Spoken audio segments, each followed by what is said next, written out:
Ladies and gentlemen, welcome to Loreweek. I'm your host, Lore Dude, loring it up with the lore peoples. Lore.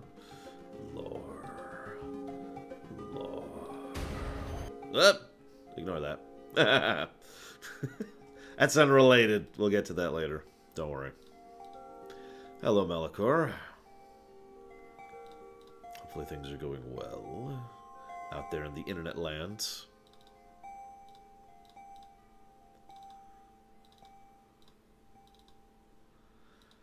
We're trying something new here, if you can't tell. Going ahead and having an actual list of everything we're supposed to be talking about today. In basically order.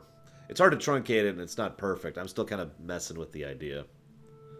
So, anybody who's curious, that's what's going on with this. Is this too small to read? Like, honest question. Because, I mean, it's huge for me, but I've got most of my screen. You guys are watching me like this, right? So, let me know. Let me know how this works out. One of the things I want to mention as well is you're probably wondering why I'm wearing this shirt. It's because I'm a man of my word. So just brief story here. For some of you may be aware, I went to visit my family over Christmas. And while I was out there, okay, so I was flying out there, and I was flying via United to get there and Delta to get back. And both United and Delta suck, as I already detailed. But one of the additional ways I didn't actually tell you guys that they suck is the fact that they actually, and I'm curious how many of you know this, how many have flown in the last, like, dozen or so years, they actually charge you for luggage. In addition to it being, like, an additional aggravating hassle to take luggage with you. So after some thought, I decided to basically skip luggage. I was only going to be there for 4 nights anyways. So, actually, no, 3 nights, sorry, 4 days. So, screw it. I just took a backpack, which I had all my stuff in, and I was like, "Fwah, you know, we're cool." That was my approach. Now, in order to accommodate this entire situation, I made sure to mail all of my Christmas presents to the family from here. So, you know, they got their Christmas, so I didn't have to carry anything in the bag. The idea, and I wasn't being quiet about this, I told everyone months in advance that I was just going to be taking down my backpack. So I get there, and lots of people gave me Christmas presents, as in physical, tangible presents. I literally couldn't fit them all in my backpack going back. So, I know, weird problem, right? So I left them there.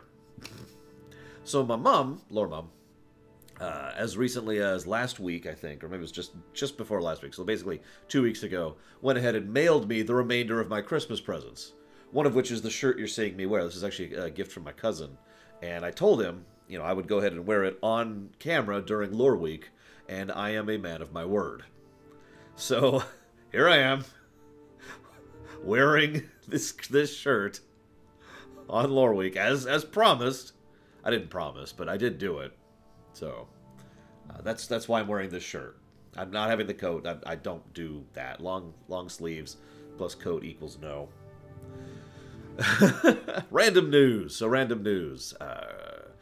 First of all, for those of you not aware, we are still doing the Assassin's Creed lore run. Taking our time with this one, because for once we don't actually have a big rush or, you know, something big or horrible coming up. But it's okay. You know, we're cool. We're cool. We're going to... You're funny, Rex. We're going to be continuing with Assassin's Creed 2 when we get back to it today, and we'll probably be playing that for, I'd say, a couple more days at the very least. Assassin's Creed 2 is a very long game. There's something else I was going to share. I've been keeping the website updated, obviously. In fact, we're completely up to date on the website at this point, except for the new Loriums. I need to add those new Loriums that were invented, the Star Child Lorium. I need to write that down, actually, really quick before I forget it, because I'm a very forgetful person.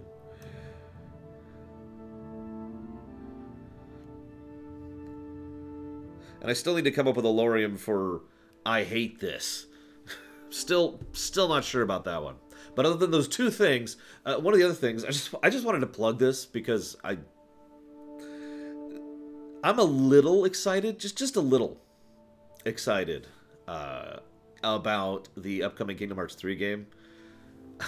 You probably think I'm being facetious. I'm not. I've said this before. I don't get excited until something's close. And we're not close to Kingdom Hearts 3, or I should say, I'm not close to Kingdom Hearts 3 yet. Because for me, I don't get to play it for 2 weeks and 4 days from now.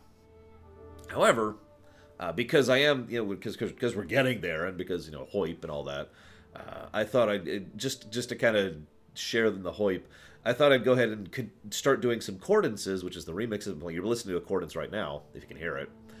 I thought I'd do some chordances of some Kingdom Hearts songs. 7 Lights and 20 Darknesses, or excuse me, 7 Lights and 13 Darknesses for the 20 days leading up to my premiere run. So those are going out on my Twitter and my Discord, but they're also going up on the website. We actually have a page specifically dedicated to the chord and songs on my website if you want to listen to it even there. So I just thought I'd plug that because Kingdom Hearts HOIP. Now, I mentioned random news, right? So, random news. Machinima has shut down and it's the end of everything. No, it's actually slightly more complex than that. My DJ name? What's my I don't understand the question, Mike Romano. It's actually not been shut down. What happened is their site went private. Their YouTube channel went private. What actually happened is Machinima has been owned by AT&T for some time at this point in time. And they've actually been doing a lot of things over the last couple of years, which is funny because some of you guys, you're probably like, I mean, who watches Machinima anymore? Well, they've continued not only to do stuff, but they've been more, how do I phrase this? More official. A lot less fan stuff, a lot more, actually working with companies to make stuff. In addition to the content creators who are under the Machinima label, right? It's a company. Hang on, this is not the song I wanted to play. Hang on. Let's just... There we go. It's another Chordance there. No, Chordance is the name of the album, by the way. So... AT&T, back in December, moved Machinima under the Otter brand. Now, I imagine some of you are like, what the hell is Otter? Well, if you've ever heard of Crunchyroll, you've heard of Otter, because Crunchyroll is under the Otter umbrella, which is under the AT&T umbrella. Make sense? Well, a few weeks ago, they were actually moved from the Otter umbrella over to Fullscreen, which is a completely separate company, which is still under AT&T. And so that move has precipitated what's going on with the website right now. Or, excuse me, not my website, but rather the YouTube channel. Because they're doing a massive series of restructurings in this. It's possible the Machinima label might go away entirely, even if the people still function. Now, that being said, quite a few people have been laid off as a consequence of this. Now, this is the funny part. And by funny, I mean awful, because it's not just Machinima people that have been laid off. Quite a few people at both Otter and Fullscreen have also been laid off as a result of these restructurings. So that's nice. But I thought I'd comment on it because people are wondering what the hell is going on with Machinima. Machinima, actually, I don't know if Machinima has a website anymore. By the way, hello to everyone. Who we got here this morning? Isermaster, SJ, Roximus, Maze, I'll get to you in a second, Mike Romano, Malachor, Jaludo, Maxtime, Cool Yodo, Terra, Matt Overlord, Little Billy, Dance Yourself, Leander's here, and Johnny's here, who wants me to put it towards pizza. Do I have to get pizza? Okay, sure. And we've got, oh, I can barely read that, a Helton, and Grey Wolf, or Warwolf. You never told me what you prefer. Or if you did, I missed it because I'm an idiot. Volcanto, Peter, Justin. Thank you very much, Johnny. As ever, I do much appreciate those subs. They are awesome. And you are awesome. Thank you. I'm not a big fan of pizza. I've never been a big fan of pizza. I've said this a few times on camera. Funny fact, real quick, while we're talking about pizza. Blue Wolf Alex, what's up? Chocolate Rob, how's it going? Bartman Dilemma, what's up? So there's a local place. Okay, I'll stick with the Grey Wolf because that's the one that's stuck in my head.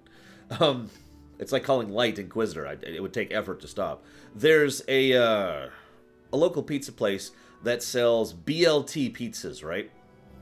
Now, those are really good if you get the mayo off of it, because it is bacon, lettuce, tomato, and mayo.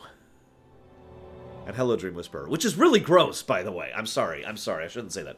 I think it's really gross, because I can't stand mayonnaise in general, and mayonnaise on pizza is actually worse somehow. Now, what I would do is I would be like, all right, give me the BLT pizza. No mayo. No mayo. Well, they don't allow alterations anymore. Like, they have changed their policy, their restaurant policy, so that if you get a specialty pizza, you cannot change it. You have to get the specialty pizza as is. Which means bacon, lettuce, tomato, and mayo.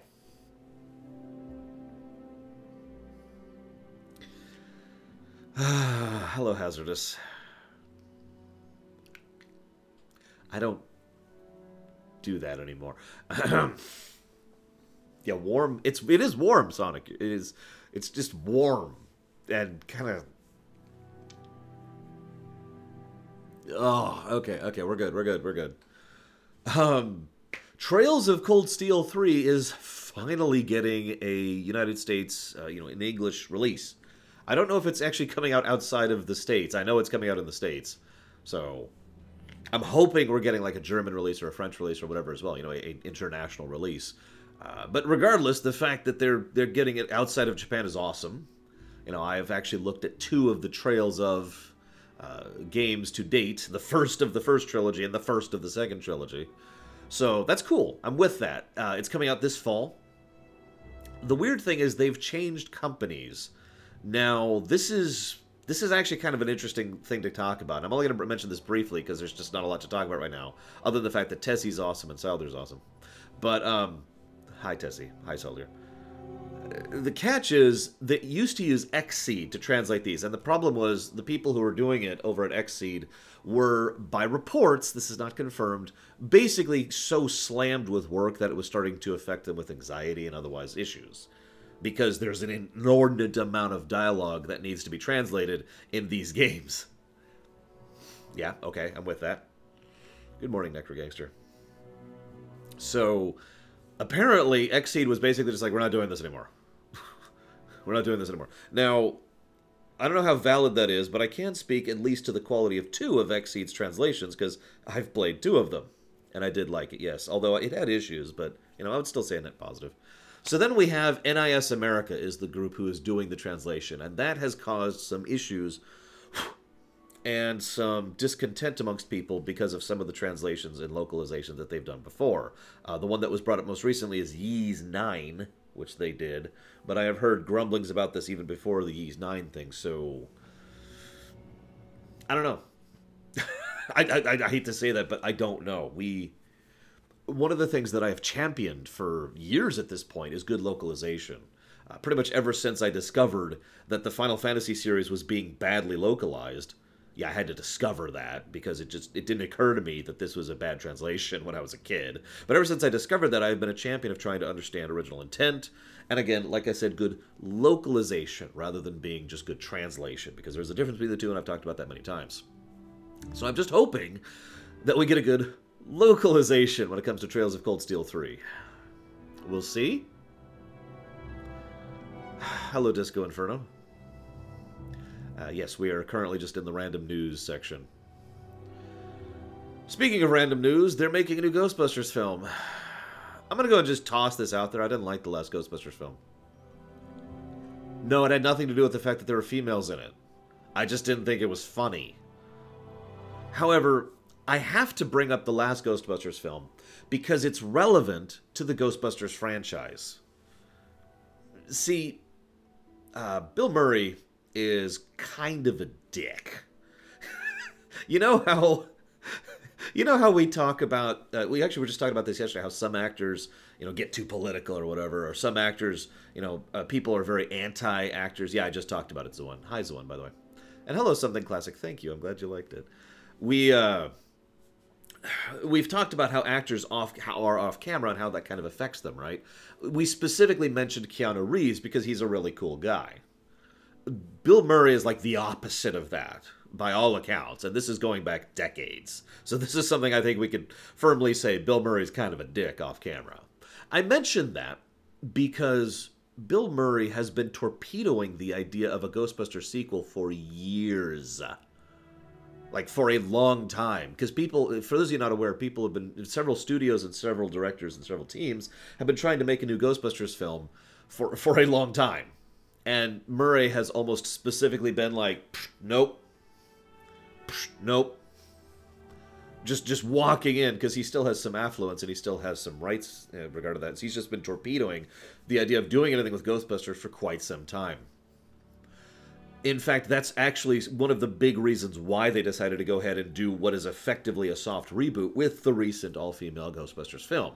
Because Murray just kept torpedoing all their projects. So like, fine, we're doing something else then. Then Murray decided to be a cameo in that film.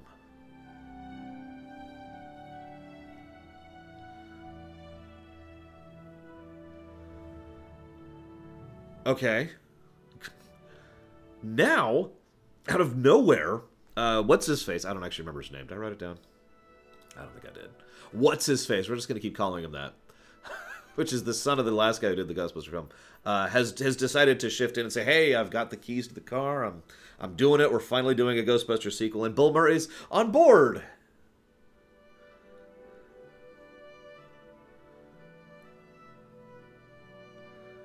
Anyways, they're making a new Ghostbusters film. We'll see if it's funny. Someone asked me recently if I'm a Ghostbusters fan, and I actually can't... I don't think I can call myself a fan of something where I like only one of the things, you know? I didn't like Ghostbusters 2. I didn't like the recent Ghostbusters. I didn't like the show or the other show. So, I like Ghostbusters 1. I don't think that makes me a Ghostbusters fan, you know? So I'm not sure what I think about this one. We'll see. We'll see. How many of you guys like corporate greed?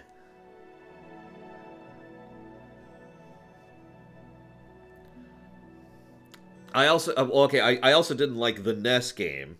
I don't remember if there was one on the SNES. I didn't even try the more recent game. Because... well, honestly, because I looked at that like, yeah, okay.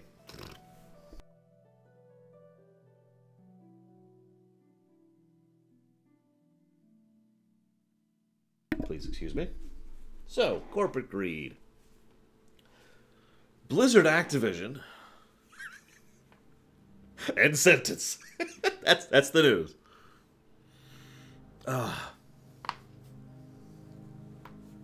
No, I do have actually news here.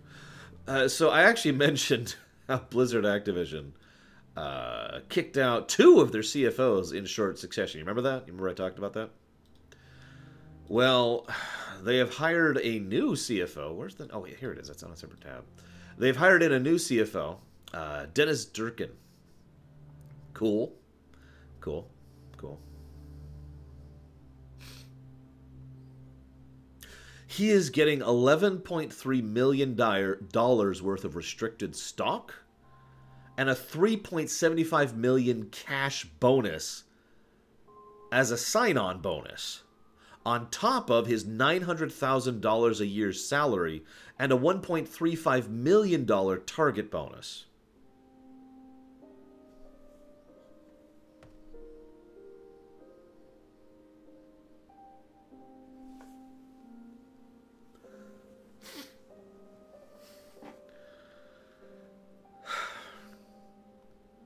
I don't have much to add to that. Yeah, apparently they just have money now. For those of you not aware, I'd say for about the last, just about 6 months or so, Blizzard Activision has constantly been saying, oh my god, we have no money, we have no money. We have to trim the fat. We're offering severance packages. We're trying to fire people. We're trying to get rid of people of this. We're shutting down this division. And then they drop $15 million on this guy. This one person. A target bonus means they have written a clause into his sign-on contract which says if the company is X successful, and what they define that as, we don't know. That's a private thing. But, you know, if they sell this many units, or if they make this much money in a quarterly return investment, or whatever like that. In other words, if he hits his target, if the company hits their target, he will get an additional bonus of $1.35 million.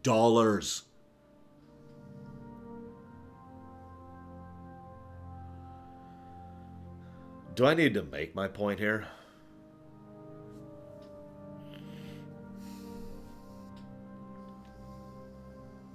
Yeah, anyways. I really don't have much to add. I mean, I could go off on a massive tangent about this. I could. But, I mean, honestly, the fact is this is normal. This is Very normal. I could quite literally... You're right, Max Time. I always talk about that joke about the 13 million mark. Obviously, he's going to get taxes taken out of this, so, you know, regardless. But just this guy's sign-on bonus, just his sign-on bonus would set me up basically for life. It wouldn't set up all my friends and family for life, but I would be set for life with probably like 3 or 4 other people with this guy's sign-on bonus. Not his salary, which is $900,000 a year. I want you to picture for just a moment what you could do with what is effectively $400,000 a year after taxes.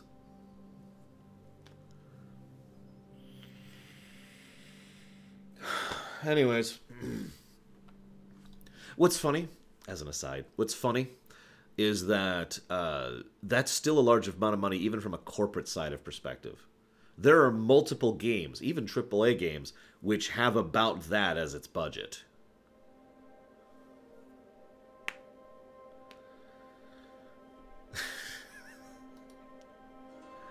Let's get to actual news rather than random news. So what's our first point here? Here, let's do a thing here. Let's do this.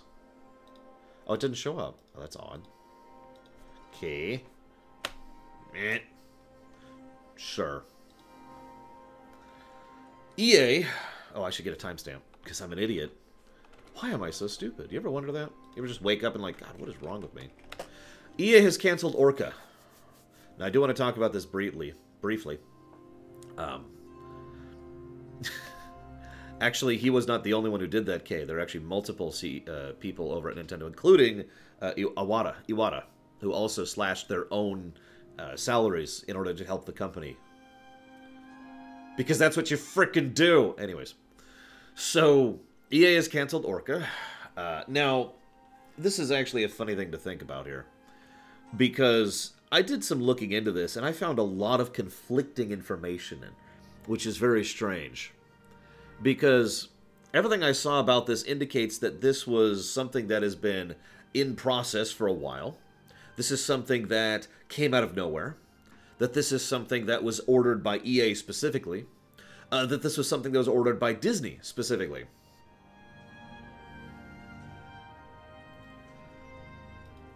So, anyways, now the funny thing is, this is just a theory on mine. I think that they're basically mixing, at least some of the news places are mixing up some of the names of the Star Wars games. Basically, they were working on a large-scale, open-world Star Wars game in which you were going to be playing as like a smuggler or a bounty hunter, going around doing missions and all kinds of stuff like that. It was only in the beginning stages of production. This game wasn't going to come out for a few years.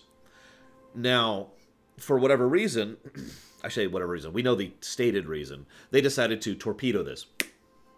The stated reason for torpedoing this is they wanted to focus on a more short returns game. Now, I want to explain what I mean by that very quickly, because the idea was this is a game that's not going to come out for a while, and this won't be profitable for a while. They wanted a game that was going to come out much sooner. In other words, a game that has a much shorter development cycle. And then a game that is thus going to make more money now, rather than later. Now, we do know that the Dark Times game has currently not been canceled. I gotta say it that way. But, that's... You know, I feel like I'm repeating myself. Do I need to make my point here?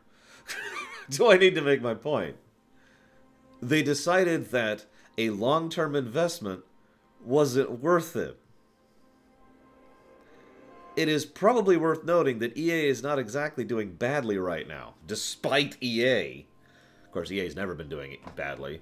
And it's also probably worth noting that, I'm just going to go ahead and say this, we have yet to see a good Star Wars game under EA's license. Which is actually coming, we're getting to the point where we have to start thinking about EA's exclusive Star Wars license running out soon. I don't know the exact month, I should look that up. But we're almost at the end of the 10 years here. We're getting there. What has EA done with it? I should look up the specific year. Give me a second, or specific month.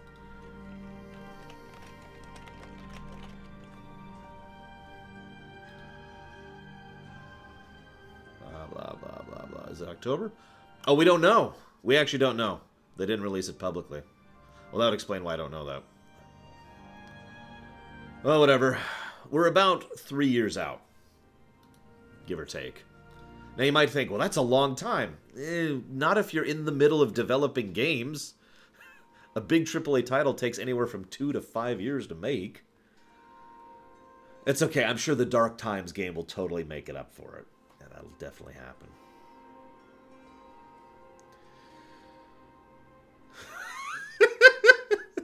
That'd be hysterical later. Oh, God. Now, Mr. Botland, thank you very much. Would you like to put those bits towards anything? Yeah, exactly, Spirit. This is the time to be pushing development because, right? Enderal, you got it, Mr. Botland. Oh, I'm apparently very stupid. Hang on, one moment.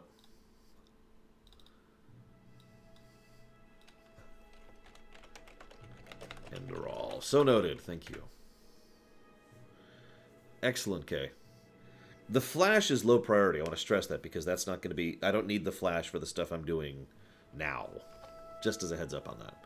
If you still want to work on the Flash, I'm totally with it because I know your time is extremely precious right now. Anyways. Hi, Magister. The other topic I wanted to discuss here related to the EA canceling thing. I don't understand EA's strategy at this point. I really don't. And I have a theory about that. I suppose I should actually segue this. So let's actually just discontinue this topic. Hang on. We're gonna segue here. We're gonna redo stuff. We're gonna redo our order here. So this is the shortest topic ever. It's like a 6-minute topic. So we're actually gonna do this. We're going to talk about Fortnite.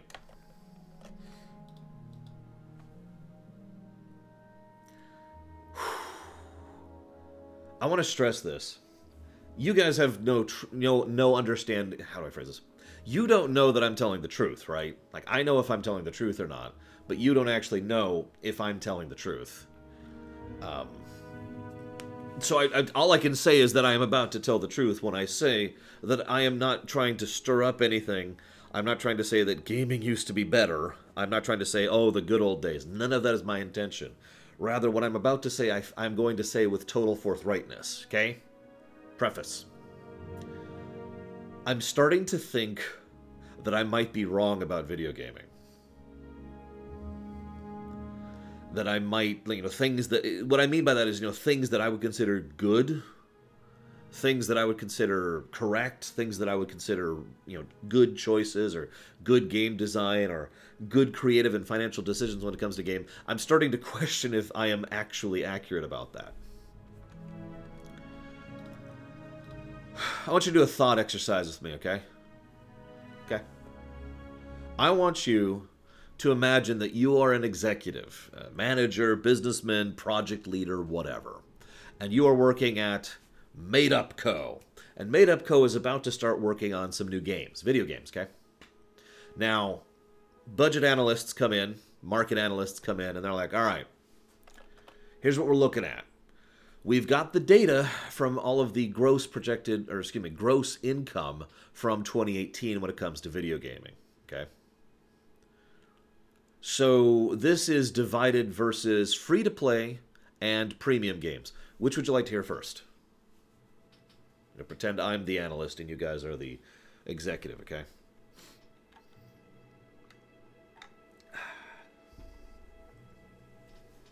I've even got the analyst outfit on here.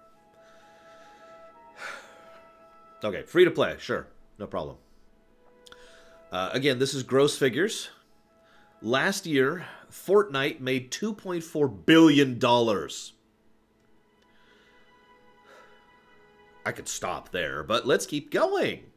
So these are the top 10 selling games of last year in the freemium market. Fortnite at $2.4 billion. Dungeon Fighter Online, which I've never even heard of, at $1.5 billion. League of Legends at 1.4 billion. Pokemon Go at 1.3 billion. Crossfire, never heard of that either, at 1.3 billion. Honor of Kings, never heard of that, 1.3 billion. Fate, never heard of that, 1.2 billion. Candy Crush Saga, which is under Activision Blizzard, by the way, 1.1 billion. Monster Strike, never heard of that, 1 billion. And of course, Clash Royale, which I'm sure you've heard of that, which is under Tencent, by the way, $0.9 billion. That's $17.8 billion in annual revenue. That's up 10%.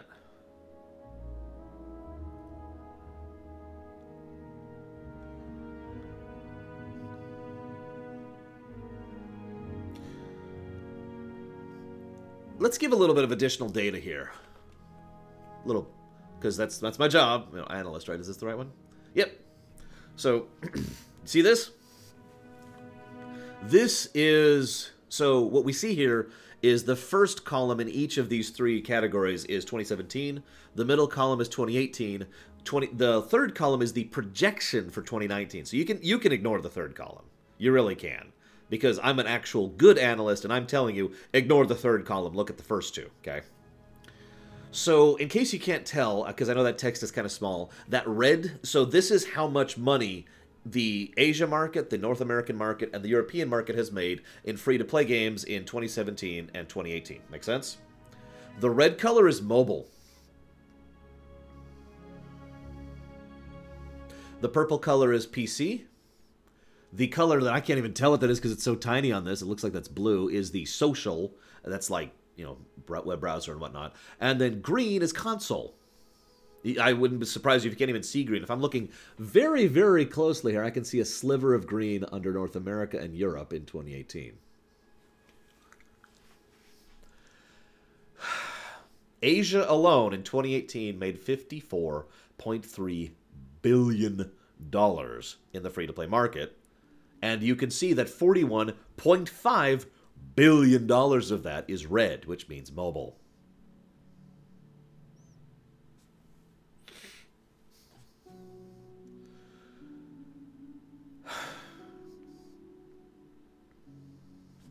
Let's move on to the premium stuff. So we got more facts for you. That's the rough one, but let's move on here. Premiums, okay? These are the official definition of a premium game is a game that you have to pay to procure the game. So in other words, premium games still can have microtransactions and, you know, season pass and all that fun stuff, but you have to pay up front in order to get the premium game. That's the official economic definition, okay? So, the top 10 selling premium games for 2018 in order are PUBG at number 1 for $1 billion. FIFA 18 at $790 million. You'll notice, by the way, that the top-selling premium game of 2018 barely sold as much as the 10th top-selling freemium game of 2018. I just thought I'd make that direct comparison. Number 3 is Grand Theft Auto 5 because of GTA Online, specifically. That's what that means. Number 4 is Call of Duty Black Ops 3. Activision Blizzard. Number 5 is Red Dead Redemption 2. Nothing I need to add to that. Number 6 is Call of Duty World War II. Number 7 is FIFA 19.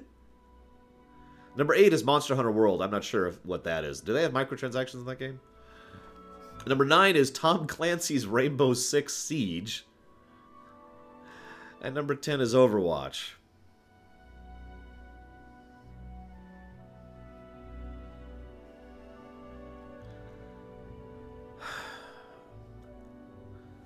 Let's go ahead and give you the visual data real quick, because I got that too.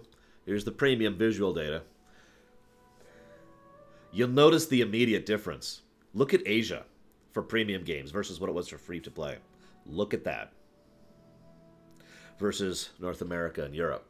So once again, 2017, 2018, Asia, North America, Europe. So over here, there's only 2 colors. They only track PC and console. Purple is console, blue is PC. You can see, actually, this is actually kind of interesting in its own right, because this shows that Europe actually, financially speaking, is spending more money on PC games, whereas North America, financially speaking, is spending more money on console games. Asia is massively in the PC thing. If you were to look at Asia just from a percentage site from Asia itself, the overwhelming majority of Asia's gaming is, as far as premium gaming, is going into PC gaming. I should give you some numbers here in case you can't read them. So last year, premium, Asia made 1.6 billion in in premium gaming. North America made 7.2 billion, and Europe made 7 billion, just straight up. Actually, it's more complicated than that, Sonicog, because actually gaming in general is technically banned in China. There's an approval committee, which only recently, within, I want to say 2 months ago, it's relatively recently, has started opening up the procedure for companies to get games approved for Chinese release now. Let me say that again in case you missed that. There's a committee that determines if a video game can be... It's actually any kind of thing, like a movie or a book or whatever. That determines if something can be sold in China. That's a thing.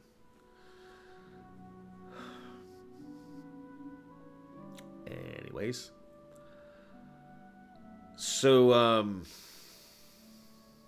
oh, it's super strict. The one is correct. It is super strict. It's one of the reasons why Tencent has been getting such not stranglehold, but additional weight over here outside of China. It's because Tencent already has a foot in the door into the Chinese market, and thus a lot of companies are wanting to be, you know, on board with that. Anyways, so that's incredibly depressing. But let's get back to my original point. So you're an executive, right? That's how we started this.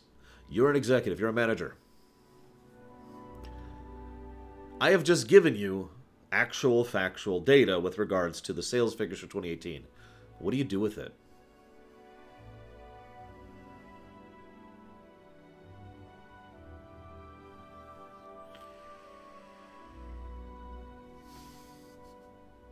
You probably already see where I'm going with this. You probably already see where I'm going with this. Free-to-play is selling way, way too well. And mobile is where it's at, financially speaking. Mobile free-to-play. Bam. It's not just making more money. Because remember, I'm a big believer in the fact that making money doesn't mean making all the money. But when it's a decision between making 50 billion versus making 7 billion... I mean, I know that obviously you aren't going to make that 7 billion, but you could see how the market size is so much larger. Is hugely larger.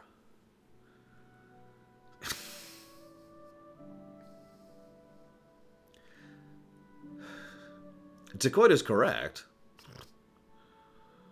Exactly, Orixerbus, that is exactly right. This is why many companies, this explains a lot of decisions made in the last year.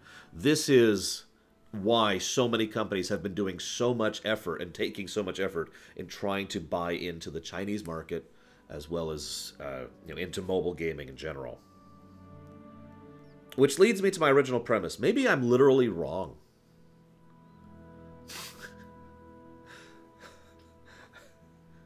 In November of last year, FF15 A New Empire made $30 million. Gross. I'm not saying it is gross. That's gross as opposed to net. That's a garbage game. I'm not even going to say, in my opinion, that's a garbage game. That is a garbage game. It is a reskin of a crap game.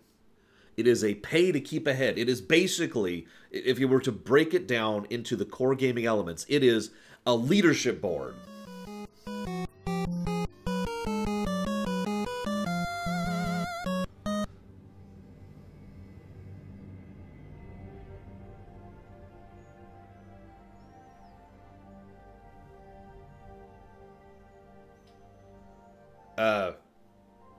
Hang on a second.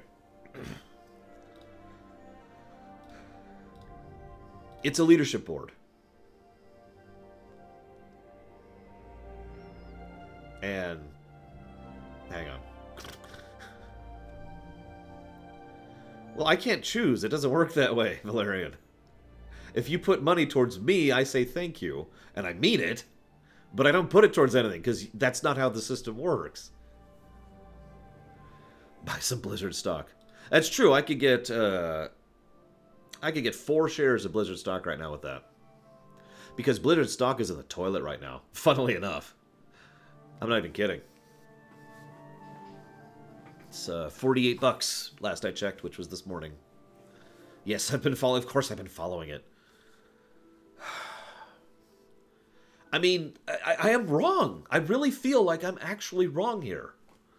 I know that sounds like such a stupid thing to say, but I actually feel like if the financial figures are so overwhelmingly against me, like, let's assume for a moment that I'm in that meeting, and someone turns and says, Lore, Sir Runner, you were giving a big speech just last week about how we should work, spend a lot of time and effort in making this really good game, and you gave all these reasons for it, right? You said diversifying is good. You said making a game across multi-platform is good. You said that trying to expand our audience is good, and trying to get more people interested in the brand is good. Well, I just saw a lot of market data that says you're wrong in every single one of those points. Why shouldn't we just torpedo your idea, nuke it in the face, and divest all those resources into making 3 other games in about 1/5 the time for about 1/10 the price? How do I answer that? How do I respond to that?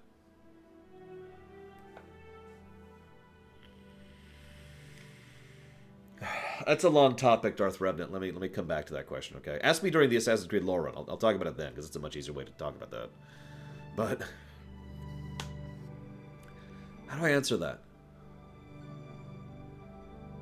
Maybe I am, and again, I want to stress that I am not saying this hyperbolically. I'm not saying this like, maybe I'm wrong that food is good. No, I actually am literally questioning if I am actually wrong about this. About what everything I've considered to be good as far as game design and from both a creative and a financial perspective for years. I've been studying this since I was in high school.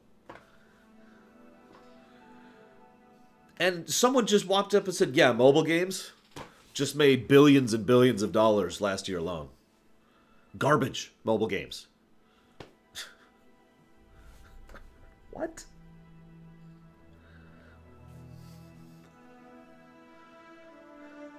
Now, I do have a theory. Because I have spent time considering this situation. I really have considered debating this. Anyone want to hear my theory?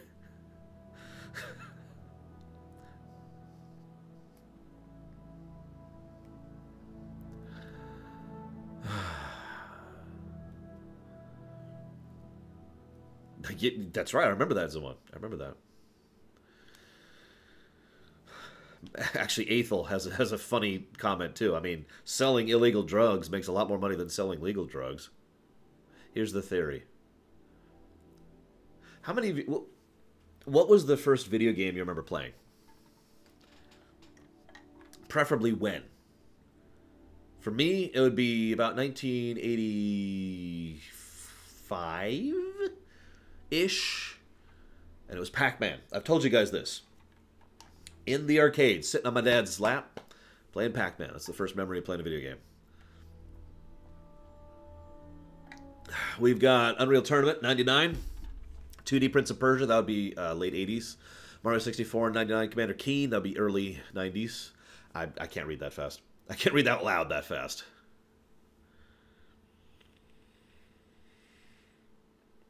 That's an interesting question, Rax. That's actually a very valid question. It gets into the concept of what is right. Seen a lot of 90s, a lot of 2000s, a lot of 90s, a lot of 90s. Rogue Squadron, yeah! It's N64, right? Septerra Core. Am I the only 80s guy here? I can't be the only 80s guy here. Also, I can't help but notice Valerian didn't, pop back in. Oh, hang on, no. Kevin mentioned Kid Icarus. Okay, there's an 80s guy. We got one 80s guy. Or girl, I guess. Oh, and SJ mentioned Centipede, 87. Yep, I'm with that. Wii Sports, yeah! No, seriously for a second. We, to some extent or another, have grown up with gaming, haven't we? To some extent or another. How much that is probably depends on the individual and the circumstances and all that. But, I mean, I can only speak for myself, but I've been video gaming since I was 3. And that's not an exaggeration. And again, I'm not doing that as a I'm old. I'm not doing that as a I'm better. I'm doing that as I have more experience with gaming. Hear me out. Everything that's been happening in China for the last 40 years has been a cultural, economic, and industrial lockdown of that country. And within the last couple of years, some of those borders have been taken down. Some of those games have started filtering into there. You remember back in the older days of gaming when games sucked? Everyone always says gaming used to be better. I will never believe that. Because I remember how many NES games were crap. I remember growing up thinking Dragon Quest, Dragon Warrior, excuse me, on the NES was a great game. I meant it more in specific industries, Dakota. So, I mean, that's an accurate thing. Things outside of base construction, industrial production, Dakota. I don't have a better term for that. Right? You remember how many crap NES games there were? You remember how many crap SNES games there were? We all championed the NES and the SNES, or the PS1. The PS1 had a lot of great games on it, and then it had a lot of garbage. We've tasted sand already. We already know what sand tastes like, and we have since been able to drink water instead of sand. My theory is that these markets are so new that they don't know what sand or water is. That they are tasting sand and drinking it up just like we did. Because we all did that too. We all did that too.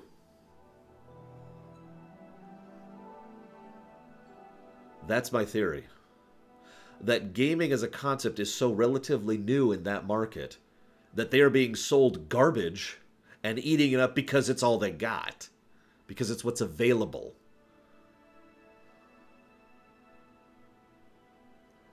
That's my theory.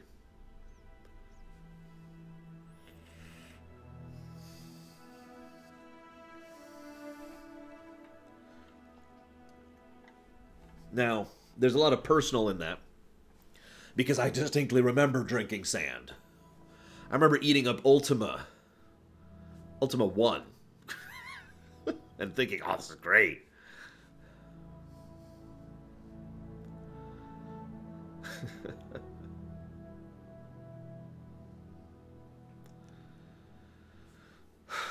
I don't know about India, honestly. I have no idea. I don't get a lot of news about India, unfortunately.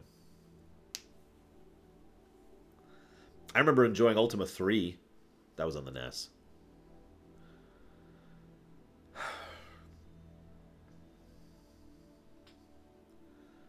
Winged Warrior.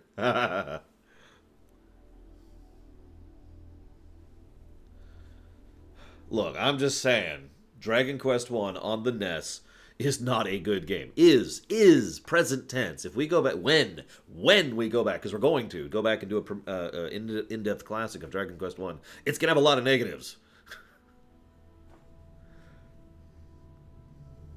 Now, that being said, we should, that's true, Spirit of Memory. We should also mention something here, because as much as, you know, the sand and water analogy is an amazing analogy, and I wish I came up with it, the fact is, there are quite a few older games that still have nuggets of goodness in them.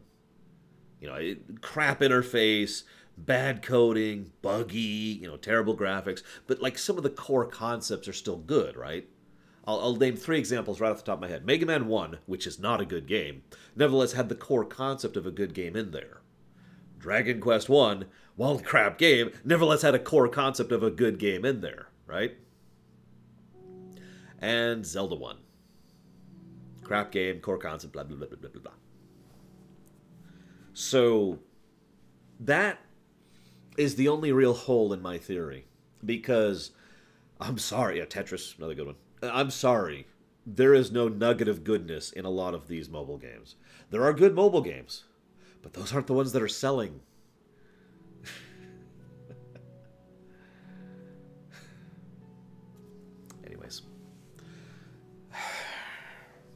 I don't know. I guess we'll see. I myself have slowly started adding my voice to the argument, I guess, I don't know how else to put that, to the idea. The theory? There we go. Go to the theory. I myself have been adding my voice to the theory that we are approaching a mobile gaming market crash. You know what the one thing that would prevent that crash from happening is? An expanding market base that continues to generate a large amount of money. China! Excuse me. Well, no, that's not what I was referring to, Kevin.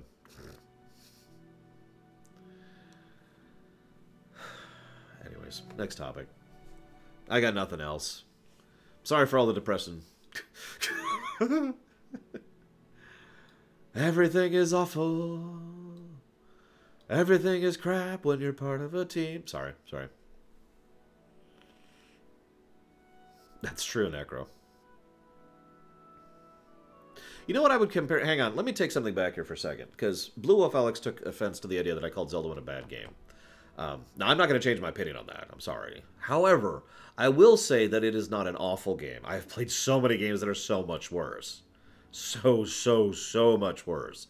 It's not like a horrible game. It's just, I don't consider it a good game. So it's like, it's down here on the scale, you know? I don't know, we'll see. I'm going to do an in-depth classic of it at some point.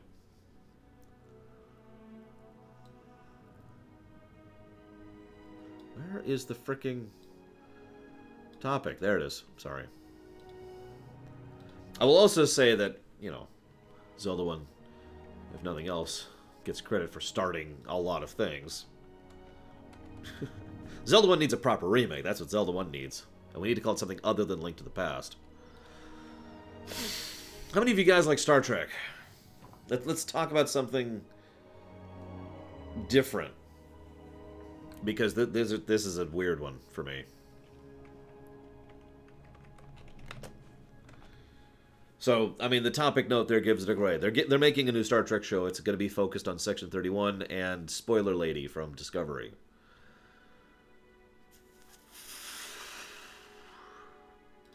I actually can't think of her name. Yes, I know Michelle is the actress's name. What's the character name? Blah, blah, blah, blah. Yeo? I don't remember how to pronounce it. No, Yeo is still the actress.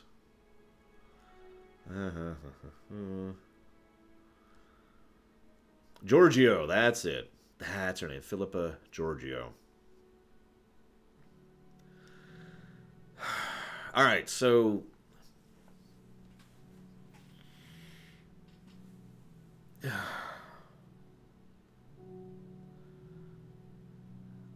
let's get the negative out of the way first. Let's just do that really quick. I don't really want a Section 31 show.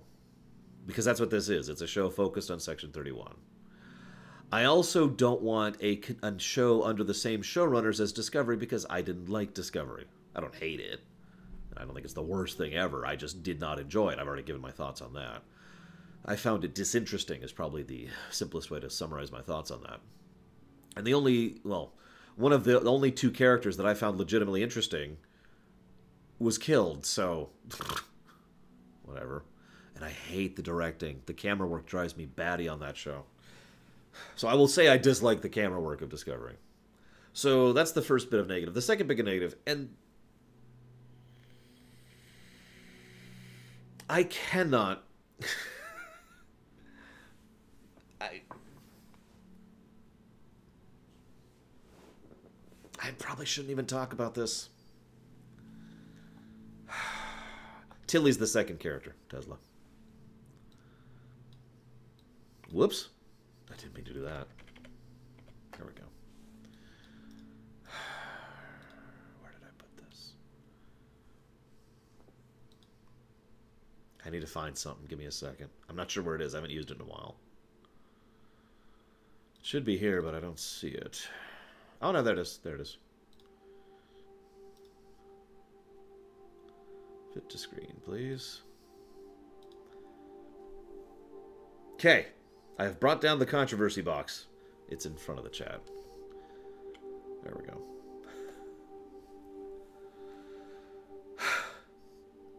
Several statements about the upcoming show have been focusing on how amazing it is that they're having a woman lead. Nothing else. Like Tazara there, he's not mentioned. And I know Tazara's a Star Trek fan. He doesn't matter, because he's a guy. No, I'm sorry, that's me being facetious. Thank you very much, Tazara. What would you like to put that towards? Also Valerian, god damn it. So...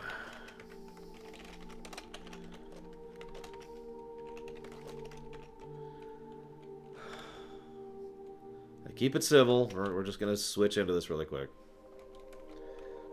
Oh, I'm going to get comments on this on YouTube, I guarantee it. I know you responded. I know. I'm not putting to the 60 anything because I can't. But thank you. Emperor Valerian. Thank you very, very, very, very, very much. A woman lead. Yeah, there's no such thing as a female lead in Star Trek. We haven't had that twice now. Let's go and be honest for a second. I do think that older Trek didn't treat its female characters well. I do actually think that. I got two examples right off the top of my head. Troy and Crusher over on TNG. They should have been way better of characters. It was actually weird when they started giving them actual shows and actual roles to do. Some of my favorite episodes of TNG, not in like my top 5, but in like my top 20, are the episodes where Crusher and Troy were given something to do. Face of the Enemy, I believe, is the one. Troy, Romulan. And then Remember Me, which is a Crusher episode. I do think that's bad. So then they brought in Voyager. Now, I have actually gotten crap. You got it, Tazara. Hang on, let me write this down really quick. Before I forget. So, that was DMC5. You got to tell me why you're so interested in The World Ends With You, by the way, Tazara. You put a lot towards that lately. I'm just curious. So then Voyager came out and continued the same problem. Because they put Kate Mulgrew, who is a good actress, in charge of the show, in charge of the ship, but then they kept emphasizing, well, she's a woman. And they kept having to make her right about everything because, and this is not me making stuff up, because several of the people in charge of the show, notably Miss Taylor, I can't think of her first name all of a sudden, Miss Taylor and Rick Berman, had significant concerns that the audience wouldn't accept a female captain, which is stupid and insulting. So they kept insisting on making her right about everything. Which is why I didn't like Janeway in Season 1 and Season 2. She got better. When they finally started letting her actually act, Jerry Taylor, thank you. When they finally started letting her act, Janeway was fine. But early on, she was just, I am right and irritating. And that's pretty much the summary of her character right there. Alliances is my favorite example to point to for that. So anyways. Having said that, I'm not even going to talk about Enterprise. Because... Enterprise kind of went the same journey, actually. Season 1 and 2 is just, huh? And then they actually started taking T'Pol and making her a character when it came to Season 3 and Season 4. One of my favorite Enterprise episodes of all time is actually a T'Pol episode. Can anyone guess what it is? It's in Season 3. Anyways. So I get the idea of emphasizing this, but... the problem is, as I feel like I just mentioned, one of the biggest problems, in my opinion, with Captain Janeway was they emphasized that she was a woman. Not the fact that she was a character, who was a captain, who was an interesting individual, who happened to be female. No, woman. And that torpedoed her character, in my opinion. It took a while for them to actually fix that, to make her an interesting character. And they did the same thing with T'Pol, in a different direction. So we've got both extremes here. We've got sex object, and we've got strong female. And I feel, this is just my opinion, of course, but I feel like both of these failed. And I have given 2 examples of that. Oh, by the way, I actually really like Seven, too, as a character. No, not because of the catsuit. Because she's actually a very interesting character.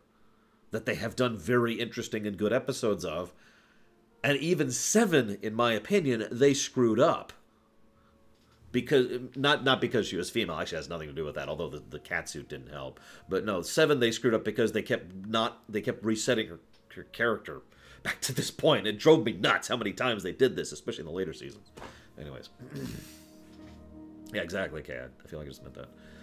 So this brings us to Burnham over in Discovery, who is the main lead. Let's just be honest about it. She is the main character of Discovery. She is so decisively the main character to an extent that I'm not sure we've ever even seen before.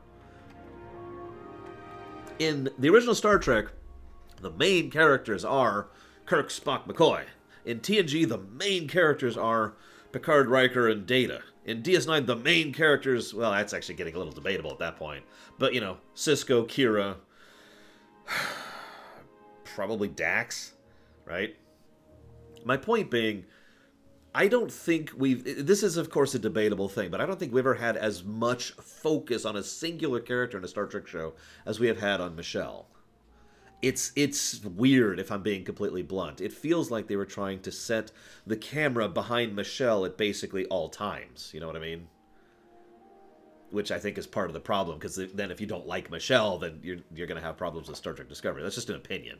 But so I'm sorry, I'm getting way off topic. Let's get back to this. Actually, I would agree with that. Odo is more of a main character than Dax. Let's get back to this, the controversy. So a lot of the emphasis on this show is that they're having a woman in charge. And you already see why I just sighed at this. I'm going to use a direct quote here, if I can find it. I'm so excited to continue telling these rich Star Trek stories. Being a part of this universe and this character has been such a joy for me to play. I can't wait to see where this goes. I believe where no woman, all caps, I believe I will go where no woman has ever gone before. That is not the only quote, obviously, but that's just a direct quote that I happen to have right here to share about the emphasis on the fact that she happens to have a slightly different gender than the other half of the population. Why the emphasis? I mean, I will even flatly admit that Giorgio is actually an interesting character. That there's some legitimate possibilities with what I'm trying really hard not to spoil Discovery here, but I think there's some legitimate possibilities with that character. And the actress is great. Michelle's great. Why the emphasis? Why doing this? So that's my first problem with all of this. It was literally my first thought. Ugh, really? Why are you focusing on that of all things? You know the best part? I guarantee you I will get negative comments for this. Why? Because I'm a guy. That's an unrelated topic, but it bugs the crap out of me that, for the most part, I have to be afraid to talk about controversial topics because I happen to be male, white, and straight. Like my opinion doesn't matter because of those facts. So forgive me for getting a little upset here. Hopefully the show will be good. I mean, that would be great, right? Which brings me to my second topic. Let's go and get rid of the controversial thing. We don't need this anymore. There we go. Let's get into the next thing here. Because I do have something else to say about that. Other than woman. Woman. I don't care. Is it good?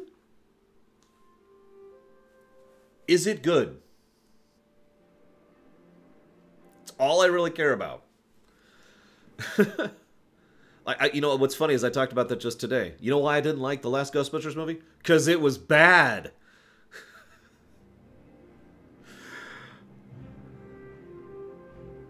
All right. Rewind a moment. I am bald, that's true. I do shave. I need to shave tonight.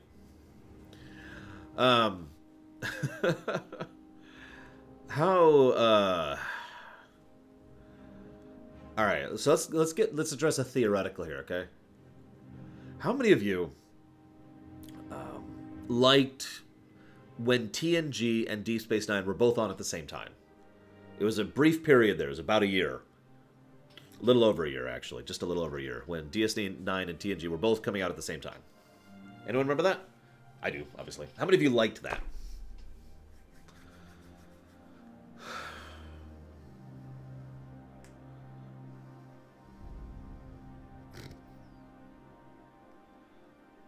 Yep, DS9 and Voyager were also live at the same time for 3 years? I don't remember the exact amount.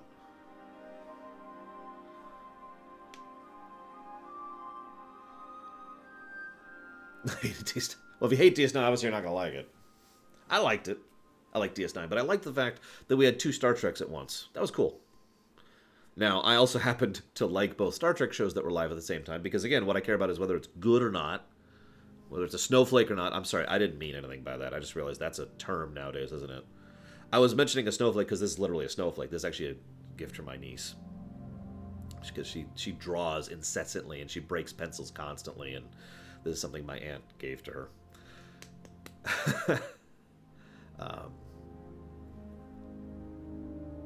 So Justin brings up the obvious problem: too much Star Trek. So we've got Discovery, Picard's show, the animated show, which we haven't heard anything about in a while, so maybe that's not coming around, and we have this new Star Trek Section 31 show. And let's go ahead and be honest with ourselves. We also have Orville. I know Orville isn't connected to Star Trek or to Discovery, but let's just be 100% honest. Orville is a Star Trek show. Let's just all acknowledge that. So if we assume the animated show goes away, that's still 4 Star Trek shows running concurrently. This can cause issues. Fatigue is a real problem. But at the same time, I want you to imagine something for a moment. Just theoreticize me for a moment here, okay? I want you to look at these things, and I want you to assume that all 4 of these shows are good. Picture that, okay? Do me a favor and picture that all 4 of these shows are good. Okay? Now, we have 4 concurrent Star Trek shows, one of which isn't called Star Trek. They're all running at the same time, and all 4 of them you enjoy. Is that a bad thing? I'm asking your opinion.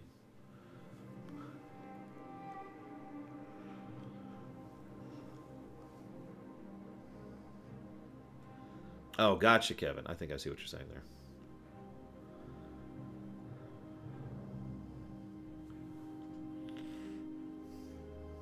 You probably see where I'm going with this. This is an interesting thing that's happening. This is a possibility here. We could have something, in my opinion, great with all of this. It's dangling there. Like, it's knife's edge, you know what I mean? Because it's so easy for this to go wrong in so many different ways. But if we have 4 concurrent shows, 3 of which are connected to each other, and all of them are good. And at this point in time, basically you would need 2 subs to watch all these shows, because I don't know what the hell Orville's on, but it's not on the CBS thing. And the other 3 shows are on CBS, so you'd have to have the all-access thing for that. Now that is admittedly an unrelated problem, which is actually very related. But for the most part, let's just presume for a moment that you can relatively easily see all 4 of these shows. You know, with like one thing. Which you can't, but, you know, whatever.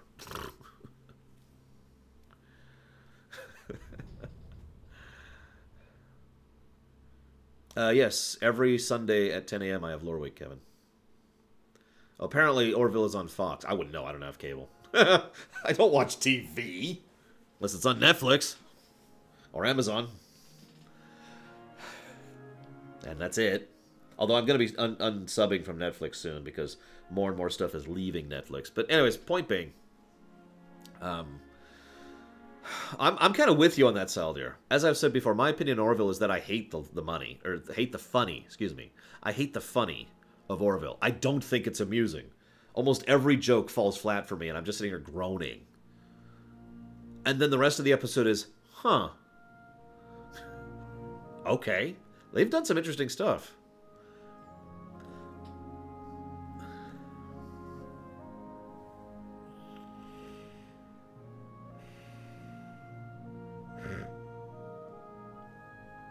Anyways. Point being, I find myself thinking of the possibilities of this. We know the Picard show's coming. Now, the Picard show is set in the future. They do have very strong continuity in Orville. That's true. They are very heavy continuity on Orville. It's funny. We've got the Picard show, which is set after Nemesis. Okay, Funk. Now we know a few details about that. It's set about 20-ish years. I looked up the number earlier, but it's set 20-ish years after the events of Nemesis. Picard is retired. The Romulan Star Empire has fallen. That's about all we know, really. So that show is effectively kind of disconnected from Discovery, which is way the hell back here, in between Enterprise and TOS. Then we've got the new show, which is going to be happening... Now, this is the weird one. So we've got these two shows here, right? Let's shift a little bit more this way. There we go. We've got these two shows over here. But we've also got another show right here, which is basically going to be happening right alongside Discovery.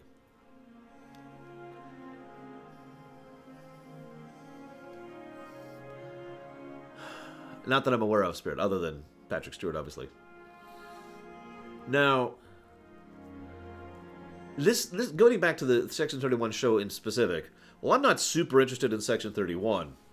I am very interested in two shows that are happening concurrently at the same time, which are covering each other's continuity, which are connecting with each other. Now, granted, I'm a huge continuity hound, but I'm not just saying that because I'm a huge continuity hound. I am saying that... Yeah, I know, Mighty Mage. I'm saying that because this is... How do I put this?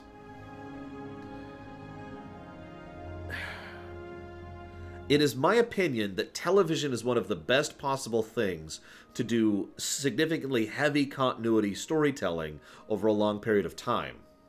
And multiple shows existing at the same time, lore-wise, and cross-continuity with each other is something that is a unique thing that basically not a lot of things can really do, not in the same way.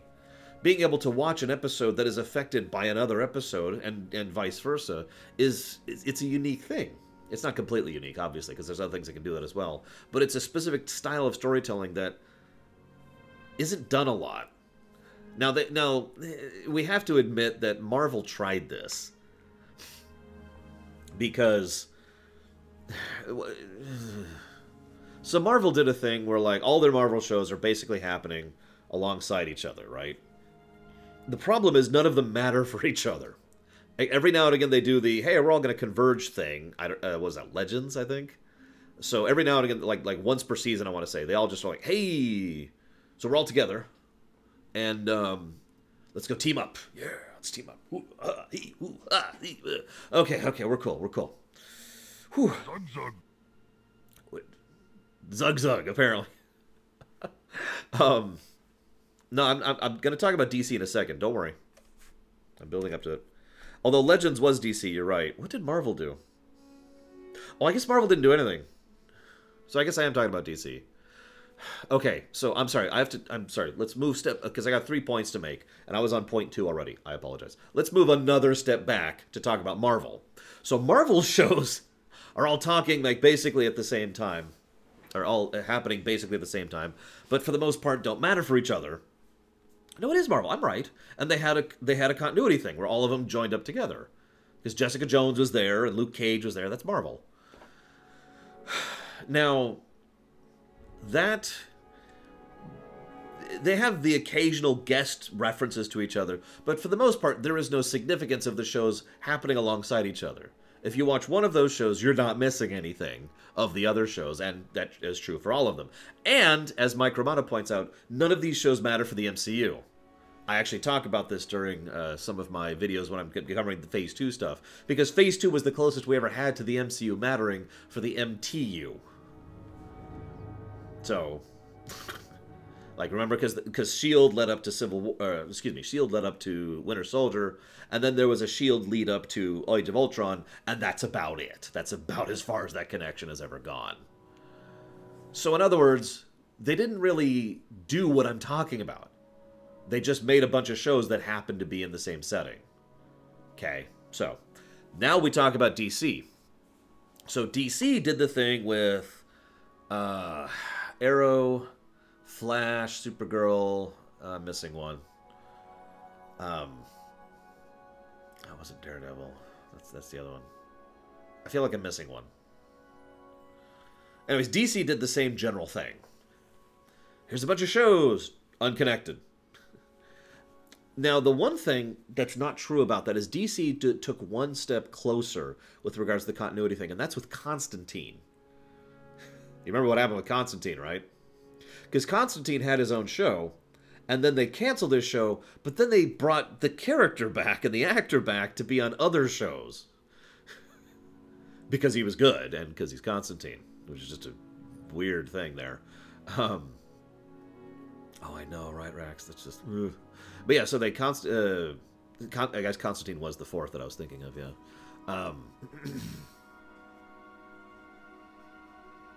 I saw that, Malachor. We'll see where that's going. But the point being, aside from a couple of differences, you know, again, they do their get-together thing every now and again. They did the thing against... what's his name? Savage. They went after Vandal. And of course, Constantine ended up being on the other shows. So they like did a little closer to what I'm talking about. They still didn't really do it. They still haven't done what I am talking about. Which brings me, of course, to the DCAU. I don't feel the need to finish my point here. The DCAU did what I am talking about. Because the DCAU had multiple shows going at the same time, which were fully contiguous with each other. In some cases, story arcs significantly branching across multiple of them. That was awesome. Which leads me to my overall point. Sorry for taking so long to get to this point. My overall point is that I think there is actually a lot of potential here. I think having two shows running alongside each other concurrently, keeping notes, keeping continuity. Remember, Discovery is very, very much focusing on continuity. For whatever other flaws that it might be leveled at it, and for all the other problems that might be said about Discovery is very much a line continuity storytelling. So if you have one line here and one line here, you have a lot of potential for making those two shows effectively one story. Right? I don't mean literally, but you know what I'm talking about. And I feel like this could lead to a lot of possible, you know, some really good stuff, basically. Like, my interest in Discovery could actually go up because of the fact that they might finally be doing something that I've been talking about for years and making it work. Assuming it is, of course, good. Because, as always, that's always the baseline for me. Nothing else matters. Is it good? You know? Baseline. We'll see. We'll see. I am very hesitant. Do I think they'll factor STO in? I hope so. I've actually talked about that before. But in short, there's more evidence that they will than that they won't. Because the STO team has already worked with the actual CBS team, and vice versa. Both have consulted each other at multiple points. So it's entirely possible that STO might literally become part of actual continuity. So, we'll see. We'll see. That's all I got for that topic. Where's the current topics? So let's get to some questions. So before we get to some questions, I have a question for you guys. Honest question. Be honest. It's very important. What do you think about the fact that I've pulled the Tumblr Q&A into these lore weeks every week?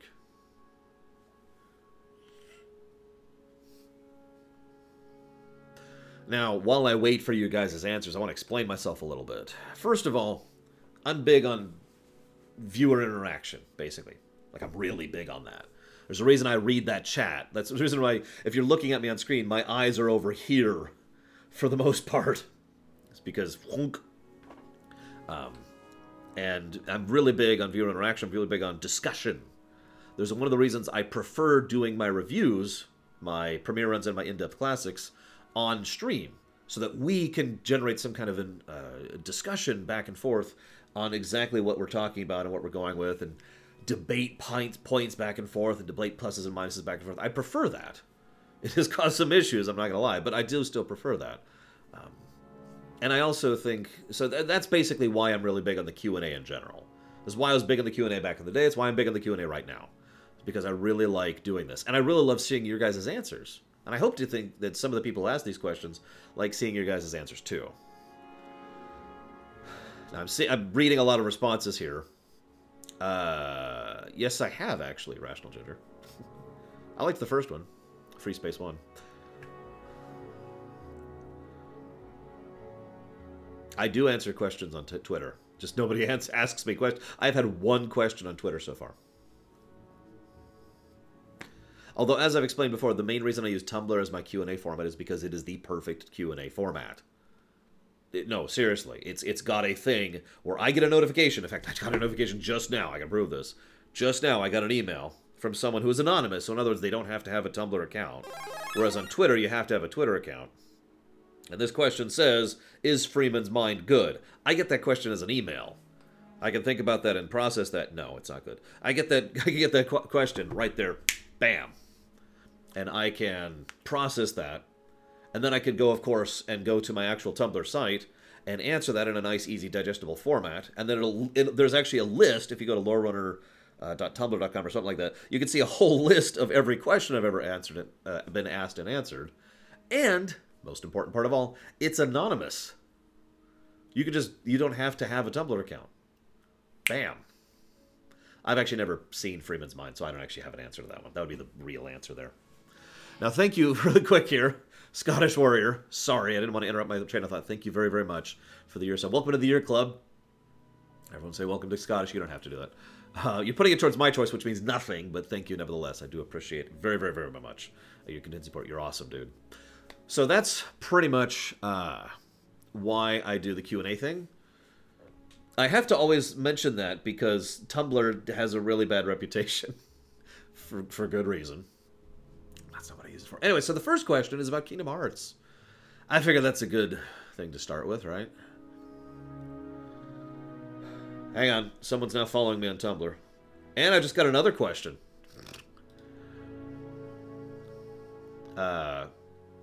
You know, I don't even remember Young Justice.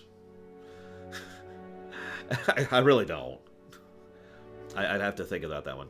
Kingdom something? My niece calls it Kingdom of Hearts. That's what she's always called the franchise. It's funny.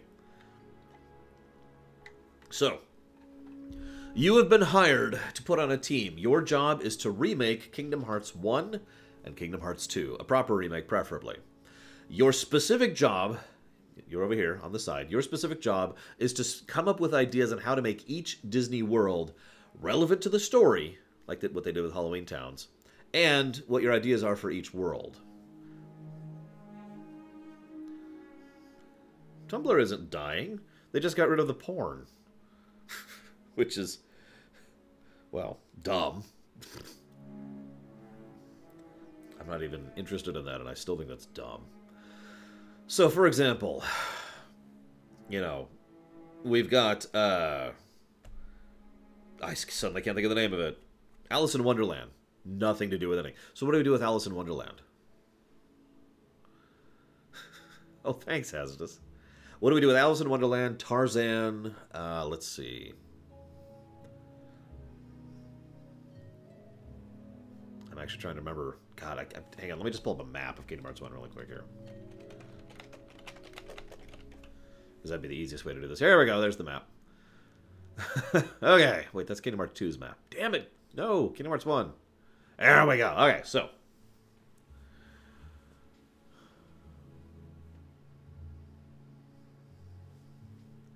No one's answering. This is a weird thing. What I would do, let's just run through this here really quick. So, like I said, the first thing that's there is Alice in Wonderland. How the hell do we make Alice in Wonderland relevant to the story of Kingdom Hearts? Now, the obvious answer here is very obvious, I would say. In fact, it's so obvious, I'm a little bit surprised they didn't actually do this. Because the villain of Alice in Wonderland is literally the Queen of Hearts. Do I even need to answer this?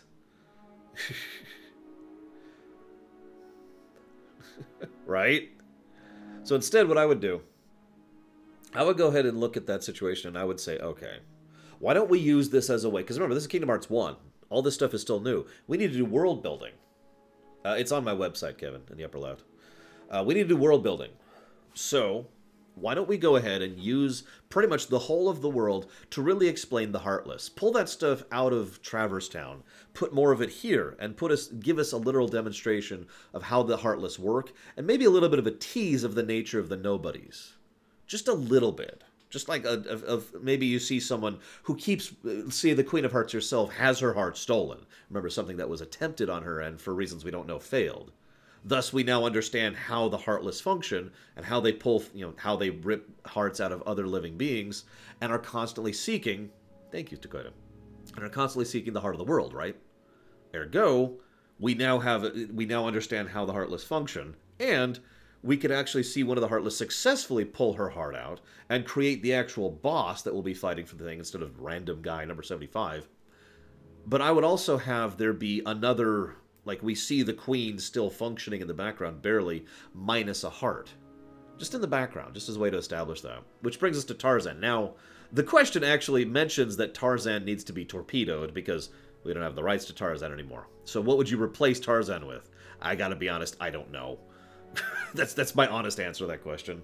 Most of the worlds I would have replaced Tarzan with are in Kingdom Hearts 3. So,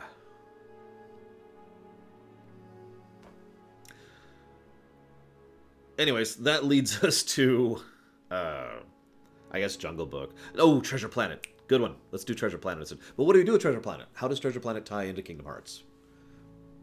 Now, I have my answer to that, but it's an insane, crazy answer, which would require retconning quite a bit of Kingdom Hearts lore, so let's not do that. Basically, I'm just saying they could do more with the space of Kingdom Hearts instead of making it just... It's the lanes between that... Usually there's barriers, but now there isn't. But then there is again, but we can still travel between planets. No, I would actually make there be a space environment to the Kingdom Hearts setting in between the worlds. And I would make Treasure Planet be like the hub for the ships that regularly traverse space. I mean, for God's sakes, we even see Pete being in the lanes between and being just fine. That just screams Treasure Planet to me, right? Because remember, one of the big things about Treasure Planet is the whole point that space has air, right? That was one of their big what-ifs for the Treasure Planet thing. So it's Pete just standing out there in the open, in space, suddenly makes sense. Anyways, I'm getting off topic. Lion King is in Kingdom Hearts 2. Here's one for you. Agrabah. What do we do with Agrabah? Agrabah didn't really have anything to do with Kingdom Hearts' story in the first game. Not really. It was mostly just kind of like, hey, so,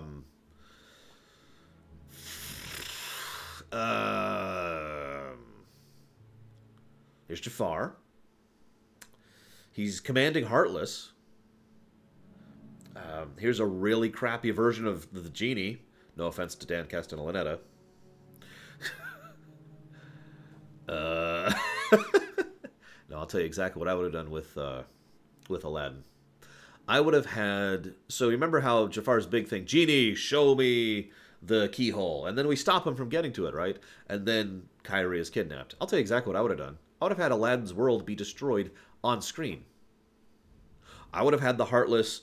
You know, we fight Jafar and he's like, ah! But the keyhole's still right there. The Heartless are still right there. I would have had this be an on-screen demonstration of how the worlds are destroyed by the Heartless.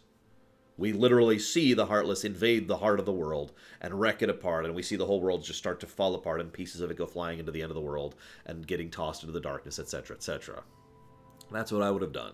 So for the most part, we keep most of the original film still there. It's just we showcase the nature of how the worlds are being destroyed. Oh yes, and make it playable, agreed. You have to get the hell out of Dodge and try to get back to your gummy ship like that.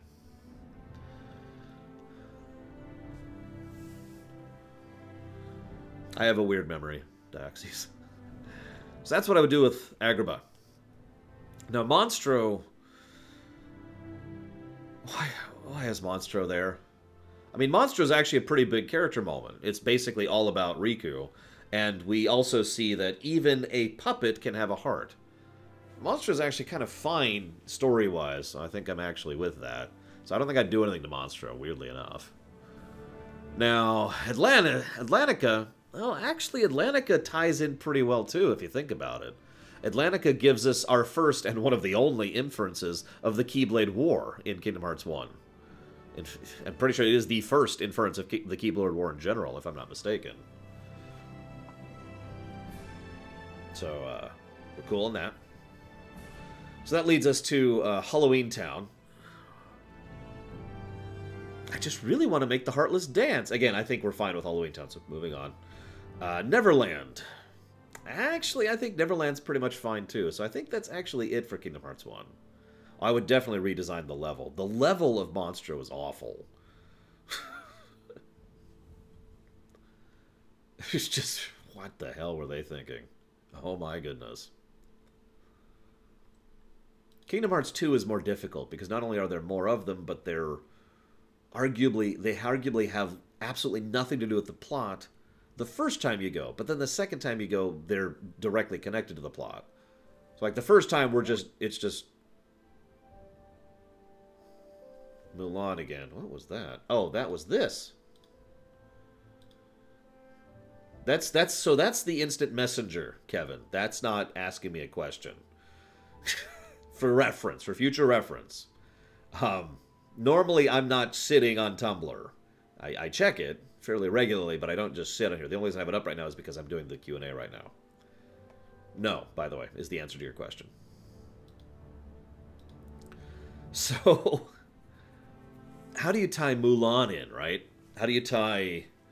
let's see here. We had Atlantica. Oh, my gosh. We had Atlantica. We had Mulan. I know there's another one that was significant here. Where is it? Port Royale. Oh, my God. Or Port Royal, excuse me. And Agrabah and the Pride Lands. Yeah. Each of those... I don't know. I mean, that would take a significant amount of thought and effort. I'll just be blunt about that. We would have to really sit and think about how to turn some of those worlds into actually significant. Instead of just, hey, it's there!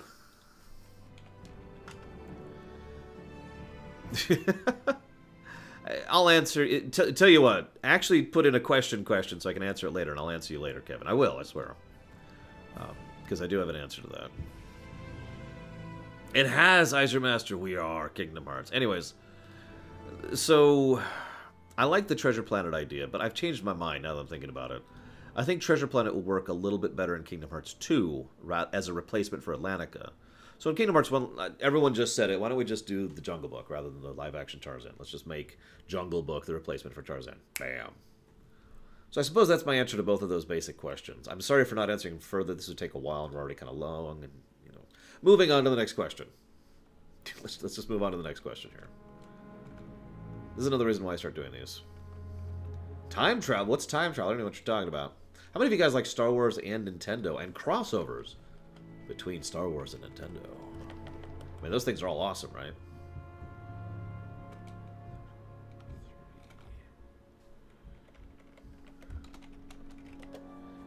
Right?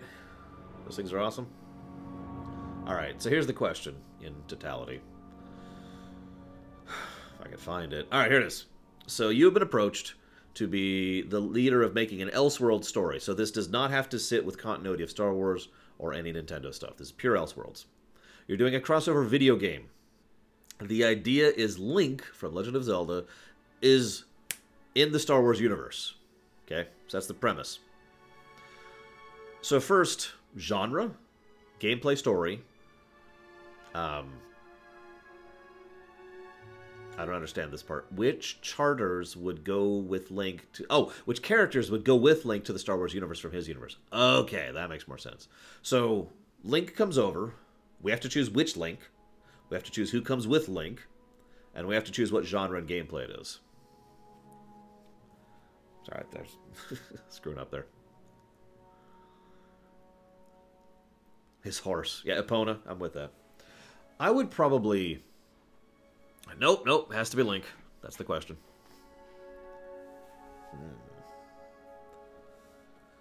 Let's assume Link does not have Force powers. Although we could give him Force powers if we wanted to. I was thinking the Twilight Princess Link, consequently. I was also absolutely thinking Midna, because Midna practically is a Force user already, given the way that she operates. Ooh, I like the idea of Fee being a droid. That's a nice touch. I like that. So let's bring Fee, Midna. I mean, remember, we're just throwing continuity at the wall here, so...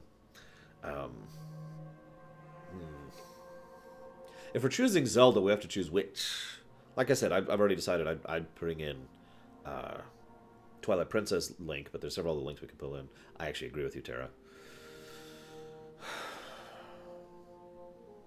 Breath of the Wild Zelda? I like that idea. Of course, I'm one of the rare people who actually liked her in Breath of the Wild. Would Link be a gray Jedi? Alright, let's just go crazy with this, okay? Let's assume the dark side isn't evil and corruptive. Well, let's assume the dark side isn't evil, and let's assume the light side isn't good. With that in mind, I would kind of do a thing where you can lean in one direction or another with Link, and I would make it so that several of your party members have different types of, let's call it combo abilities with you in combat, based on where you are versus where they are. Now, if you don't understand what I mean, the Ewoks are conquered by the Deku. I like that. So, for example, Link can be light, gray, dark, right? Minda's dark. She's dark side, like straight up. So, dark, gray, dark, light, dark, right? Those are the combos, and each of those has different ability sets and move sets that you gain, dual techs, basically, that you can use with Minda, depending on where you set up your Link.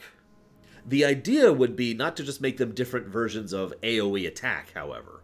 You would have to make them very gameplay-wise, because the whole point of that would be to make it so that your playstyle changes based on which direction you go with, right? Palpatine is possessed by Ganon. No. Ganon is possessed by Palpatine. Let's get it right. Sorry. The ship is called the Epona. I was actually thinking the same thing. Although I admit part of that was because of the motorcycle in Breath of the Wild, but still, I was kind of thinking that direction. See you around, Zelda. Palpaganon. But yeah, I like that idea. So then Zelda would be the light side user. Zelda's the light side party member. Minda's the dark side party member.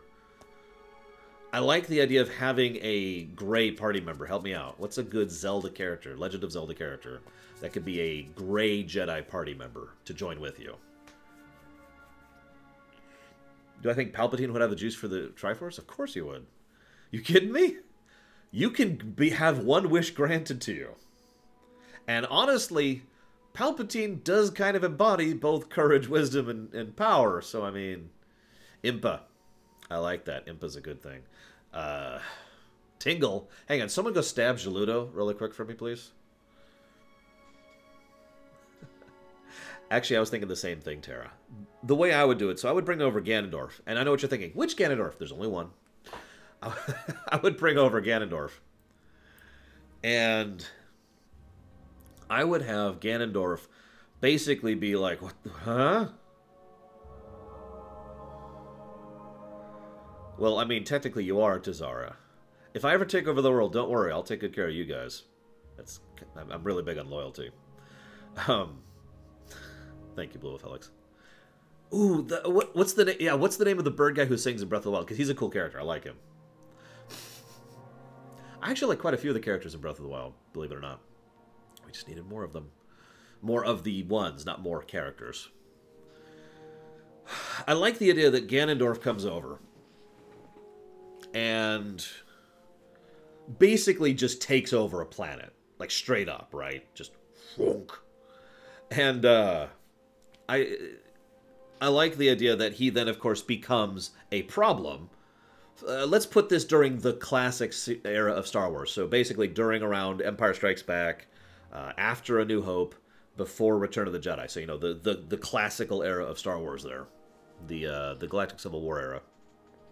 So the Empire, the Galactic Empire is dominant.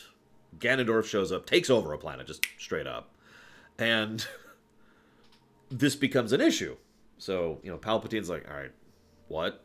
Yeah, exactly, Takoda. That's exactly where I was going with that. Because the idea is that Ganondorf is like, ha ha! I have conquered this whole planet. And then at least someone is just like, so? What do you mean? I have conquered this entire world. Yeah? You realize that we're part of the such-and-such neutral alliance, because I'd not put this as a core world. We're part of the such-and-such neutral alliance. There's like 1,500 systems in this alliance. And then Ganondorf just kind of slowly goes, oh. And then a slow grin. I need a fleet! Anyways. I'm not even kidding. Like, I'm obviously grinning and laughing here, but I'm not kidding. I like the idea of Ganondorf realizing that a planet is small potatoes and just being like, oh, I'm going all in. So... Oh god, Tesla. There are other worlds?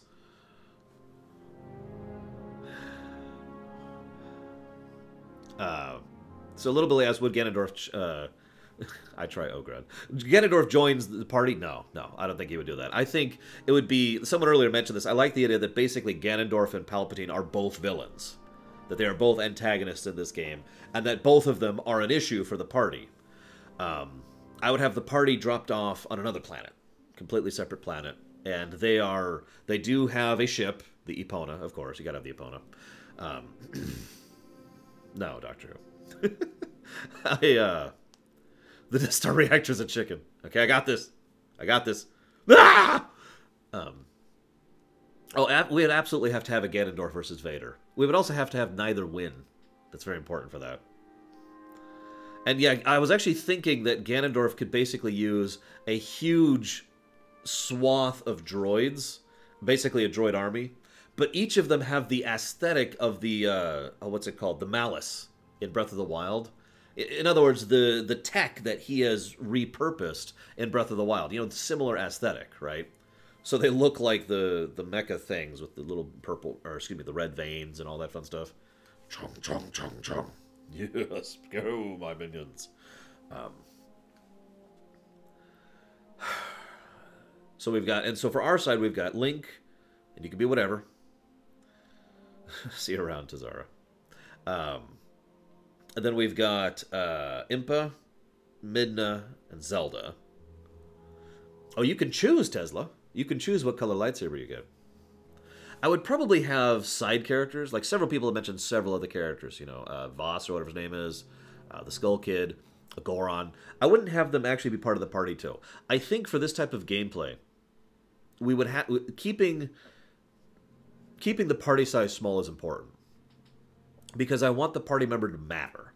This is actually something I'm really big on. I hate games that have party members that don't matter. Kingdom Hearts, excuse me. So I would want the party members to be a significant force in the party. Off the top of my head, a good example of what I'm talking about is basically God of War 4. How Atreus is actually not only partially controllable, thanks to shortcuts, but also a significant aspect of the strategy. And gets better as you go, just as you get better as you go. You know, a similar concept to that. So you're effectively playing Midna and Link, or Zelda and Link, or Impa and Link, depending on your playstyle, like I mentioned earlier. Yeah, Mipha, Darunia, Cass, that was it, not Vaz, Cass, sorry. And so Link, I like the idea. So Andrew says Link is a bounty hunter type character. I gotta be honest, I was leaning in the same direction as a start, like as an Act 1. You're here, and it's like, and you gotta bounty hunt in order to basically get funds, in order to get your ship going, in order to get off planet, in order to start doing stuff, right? So, you know, that's Act 1, and you end up finding out a little bit more about what's going on. And, like, towards the end of Act 1, you would get the first news of the, you know, the insane droid army, which is lunging off from insert planet here. In other words, that Ganondorf has started his multi-planetary thing. Don't worry, I didn't spoil anything, Kay. I really didn't. I'm good like that. I'm good like that. So, Planet Hyrule. Oh my. Someone go stab Tesla for me just real quick, please. Now, the problem is... I remember that question, Adam. I never really came up with a good one, although I do like Neverwinter Nights 2s. The problem is we would have to decide how the Star Wars characters tie in. That's actually the trick. See you around, Rax. Because, I mean, obviously Palpatine's the bad guy, okay. Vader's the bad guy, okay. And they're obviously in antagonism with Ganondorf's forces just like we are. Like, what do we do with the rest of Star Wars? I wouldn't have Luke in it at all. Let me just go ahead and say that. I don't think Luke belongs in this story. Now, Leia little more inclined towards that. In fact, actually, one of the things I like the idea of is bringing in someone like, say, maybe not even Leia, maybe Mothma. Literally, somewhere you show up and it's like, hey, so... What the... Huh? There's this guy attacking with magic droids. And I heard you were a decent bounty hunter, and I heard there's 3 Force users around here. And of course we have to have Happy Hut.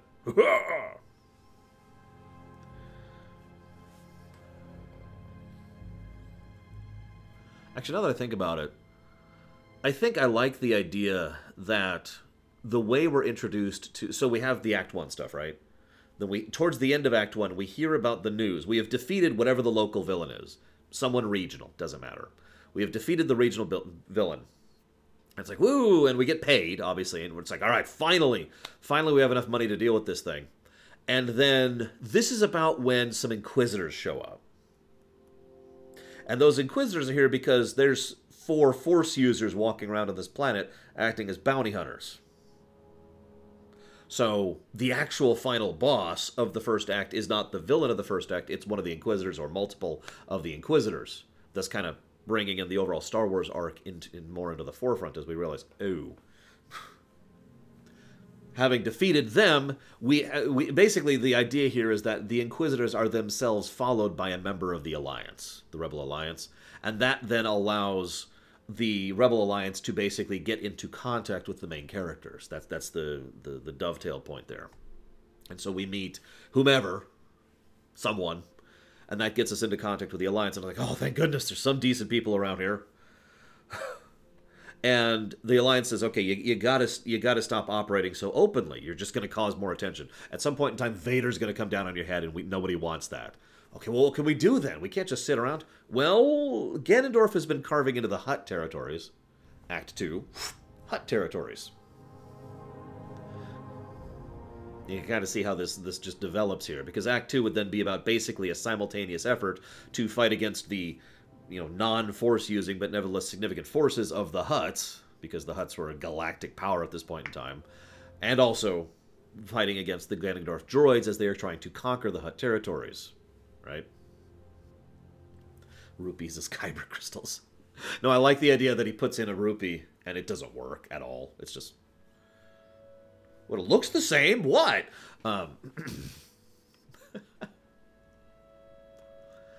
Yeah, sorry, there's an issue with Twitch and the naming thing. I don't know what's up with that, so whatever. We're just going to leave it. This whole thing's going to be labeled part of the lore run, and it's not, obviously, because it's Loreweek.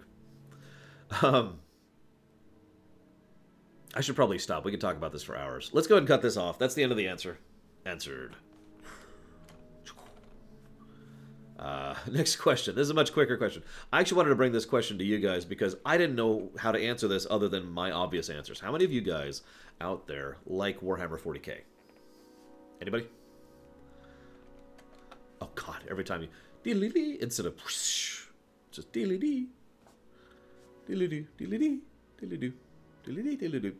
So the question is very simple. You are Q, and you have to preside on a trial over the Warhammer 40k universe. You're determining if the universe, similar to the Q trial back in Star Trek, deserves to exist. So, you hear the defendants, they plead their case, you hear the prosecution, you render the verdict. How do you take the case? Would you be capable of being unbiased? And knowing the facts, what would be your verdict? Now, I'm just going to go and answer this super quick, because my answer is, how would I take the case very severely? Would I be incapable of being unbiased? No. Knowing the facts, what would be my verdict? Cease to exist. Now, this is why I wanted to ask this on camera, because I'm very, very curious what you guys would have said to that. Since I've made my opinion about the 40k universe very, very clear many, many times.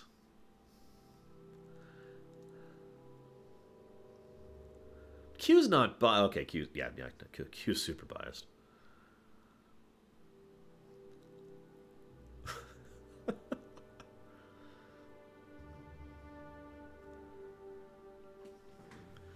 So far, I'm saying a lot of people would also do what I would do, which is just nope it out of existence. Cessation is what I call that. Yes, you can call the Emperor of Mankind to the stand. He walks up, it's like, oh! Oh, God. The torture has finally ended. Oh, thank me. Thank me. Oh, please. Please, you have to listen. All of my people, all of my followers are so stupid. They're all idiots. I've been trying to talk to them, but every word comes out over the course of like a month. It's horrible.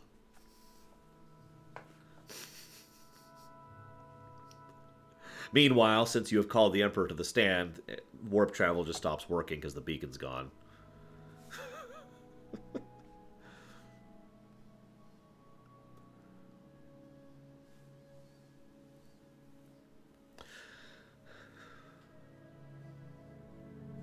That's a good question, Crazy Norse. Q would watch the text-to-speech thing. Yes, I call Gorguts to the stand. Oh, what kind of right, stupid, squeaky ass thing is that? This isn't a right, bro. I'll show you a proper one. And he just starts shooting at Q. I'm the boss here.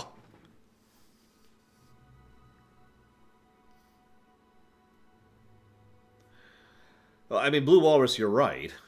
It's kind of where Warcraft is going nowadays. If you like 40k, a lot of people like 40k a lot, including a lot of people in chat. That's why I'm asking this in here, Sour Cookie. You are being asked to decide the fate of the galaxy. I called the Dark Eldar to the stand. Ew. Okay. All right, they're erased. Whatever we do to the rest of the universe, the Dark Eldar are erased. Just gone.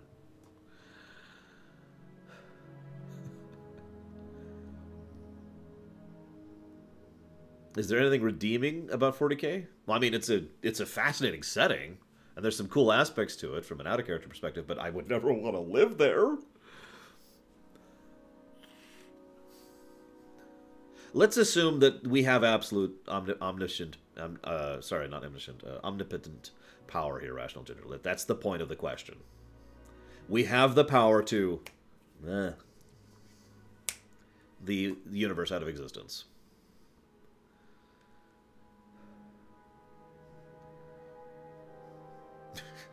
We shall kill all the Xenos, the Tau, the Eldar, the Necrons, the Tyranids, whatever the Tyranids are running from. Which we don't even know yet, to my knowledge. What do we got left? I feel like I'm missing someone.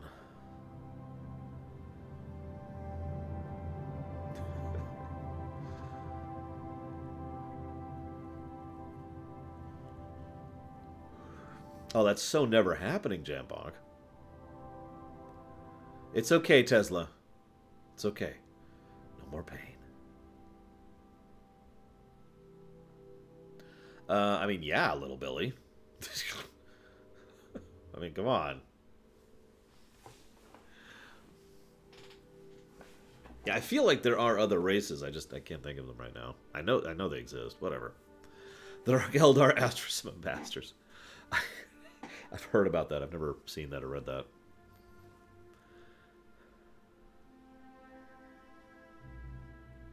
See you around, Magister. Anyway, so it sounds like most people would still snap it out of existence. I guess that's just that. I was expecting guys to not do that. Okay, I've got an EA question for you guys. I feel like this is the second EA question I've got in a while here. Actually, did I already? I've already answered this question. Why am I getting... This is not the first time I've gotten a repeat Tumblr question. It's weird. Ever since they got rid of the porn, I've been getting problems on Tumblr. It's weird. It's like it fundamentally altered the reality of Tumblr. Sorry, so let's actually ask another Legend of Zelda question. Sorry, I should have put this closer to the last thing. Hang on a second. Hang on, let's do that. There we go. There we go. So the Triforce question. Wait, I got rid of the... Whatever. Triforce question. It was actually a very simple question, but it was interesting enough I wanted to share it on camera. EA dies. So, you have the Triforce, right? I know, weird thing. Courage, power, wisdom. So, first and foremost, if you had to make your own Triforce with their own 3 attributes that are not power, courage, and wisdom, what 3 attributes would you use?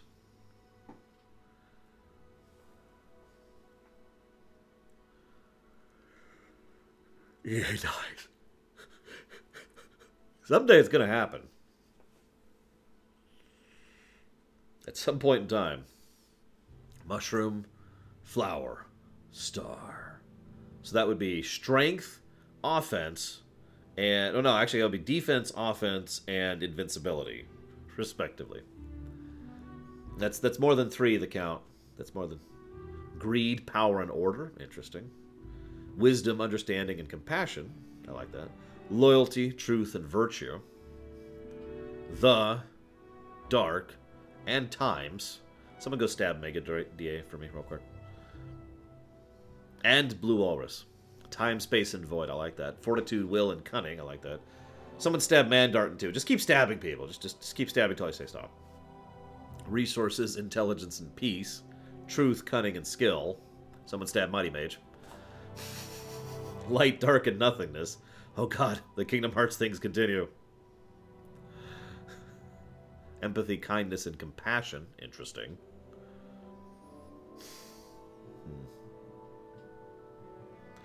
I already know my own answer to this, by the way. Which I thought I'd tell you about in a minute. Harmony, strength, and love. Okay. Order, chaos, balance. Air, fire, and water. But no earth. Earth is the middle triangle. Xbox, PlayStation, and Nintendo. Someone stab Little Billy, too. Just keep stabbing. I'm telling you. Just keep stabbing. Loyalty, honesty, order. I like that. My answer was construction, destruction, and alteration, by the way. Those 3 things, in many ways, could be considered to be the fundamental points of basically all interactions with reality. And I think having the fundamental ability to construct, to remove, and to alter, that pretty much defines the Triforce there, as far as I'm concerned. So that's what I would have done. There's a bonus question attached to this. You have to replace Ganon, Link, and Zelda as representations of strength, courage, and wisdom. So, think... Exactly, Crazy Norse. Think of a... yeah, exactly, Hazard. True creation. Think of a character that embodies power, a character that embodies courage, and a character that embodies wisdom, and then they replace the classic trio.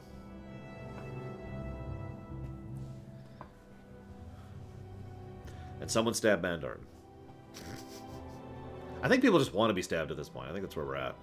That's okay. I mean, if that's your thing, I ain't here to shame. Doesn't have to be Zelda Universe. It specifically says video game characters, though.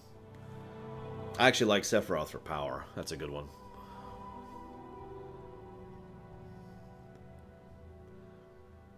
Make sure you stab Rational Ginger, too. Just stab everyone.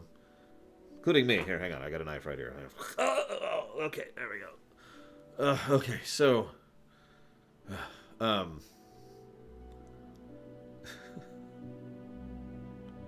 Gandalf for wisdom, Palpatine for power, Zidane for courage. I like that. Vader for strength. What's all the Star Wars? Vader for strength, Ahsoka, excuse me, for courage, Revan for wisdom. Interesting.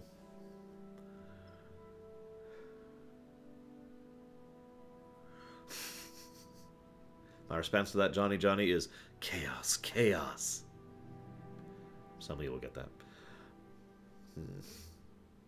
I would go with James Rayner as courage, by the way, while I'm on the subject.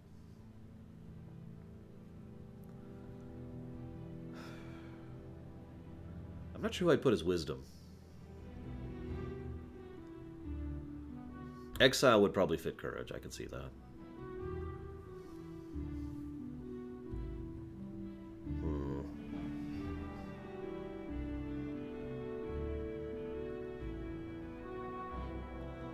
Yeah, Zeratul would definitely be wisdom in that triad if we're keeping StarCraft, and Kerrigan would be power.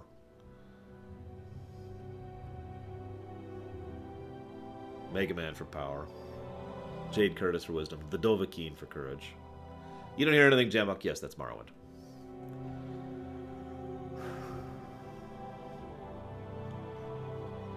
I kind of like the idea of what I mentioned earlier. I just don't have a good wisdom. I'm still debating that. But I like Sephiroth for power and Raynor for courage. Still debating wisdom.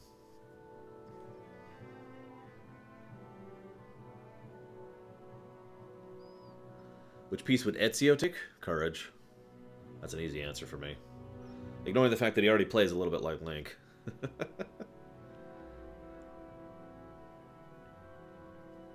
Altair, that's actually an interesting choice for wisdom. I kind of see where you're going with that one. Or Tyrael. That's cheating. Tyrael's cheating.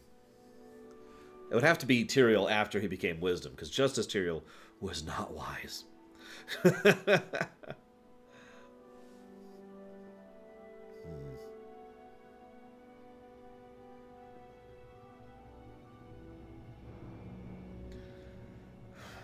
See, the problem is I really like Zeratul for wisdom, but I don't want to have double dip on StarCraft. We could have Auron for wisdom, that's true. Or Cairn. Let's go ahead and chop this off. I do have 2 more things to cover. So, you might wonder why I'm covering the Spider-Man trailer so late. There's 2 reasons for that. First of all, I usually do trailer stuff like towards the end of these. But second of all, because this is kind of a spoiler. So in the off chance you're trying to avoid all news about Spider-Man or Endgame, I would recommend leaving. And not, you know... Hang on, I just got a question on Twitter. Hang on. Gotta answer this really quick. There we go.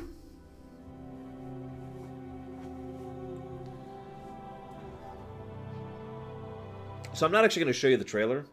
I did a little looking into this. Trailer analyses for this are already getting copy-wronged all over the place. So I'm not actually going to show the trailer.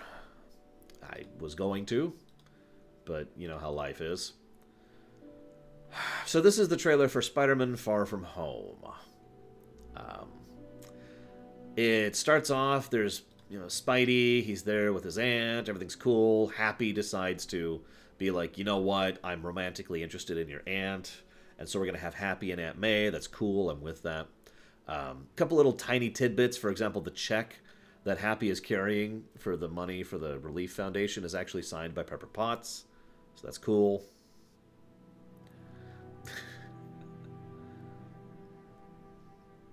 So here's the first problem, and I can stop right here. No, I agree, Happy has had kind of a rough life. I'm going to stop right here, because this is the problem right at the beginning.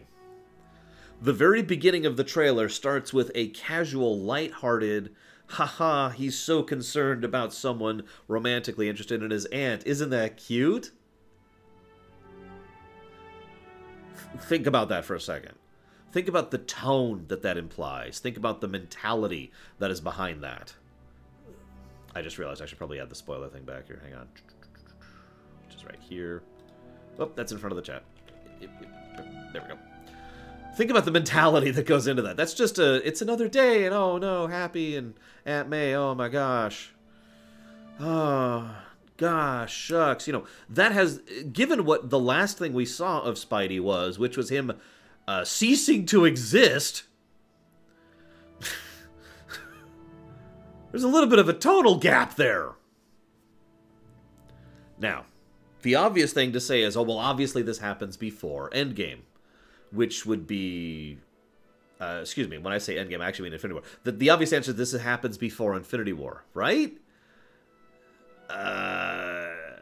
So there's actually multiple statements, but one specific quote by people who've been working on Spider-Man Far From Home, that they said before this trailer came out, this was actually several months ago, that they said the specific timeline of exactly when this movie happens is after Endgame. So we've got 2 possibilities. Either they're lying, wouldn't be the first time. They've been lying about almost everything regarding these Avengers films, so they could just be lying, straight up. And it is actually set before Infinity War. Or they're not lying, and this is Sony being Sony. So here's the problem. Sony has actually done this more than once. Sony has actually, and I'm not even kidding. When I say Sony, I shouldn't say that. Sony has hired trailer-making companies, because trailers aren't actually made by the development studio themselves. They're made by a separate company that takes the footage and makes a trailer, right? Very rarely will a trailer actually be made in-house. I've ranted about this so many times, I feel like I'm repeating myself, so I'm going to say really quick is, that's a crap system, and move on. So, it's entirely possible that this is just another example of, you know, the trailer-making people making a trailer and not really understanding the significance of it. Or it could be Sony giving the green light on this because Sony's really, again, has done this more than once. I know what you're saying. Sony's done what? Deliberately spoil stuff in trailers. It would have been possible to show very, very little footage of this film and still get people interested in it. I'm not actually kidding. All you wanted to show, Spider-Man, you know, oh gosh, what am I going to do? And Nick Fury was there, and then like, elemental thing, and that's all you would have to show. Even that is still a spoiler, let's be honest with ourselves, but it's still very little of a spoiler, because at that point all you understand is that he's fighting, that Mysterio's in it, which is necessary information, and that the elemental dudes are in it, you know, the not Sandman. That's all you had to do. That's all you had to do.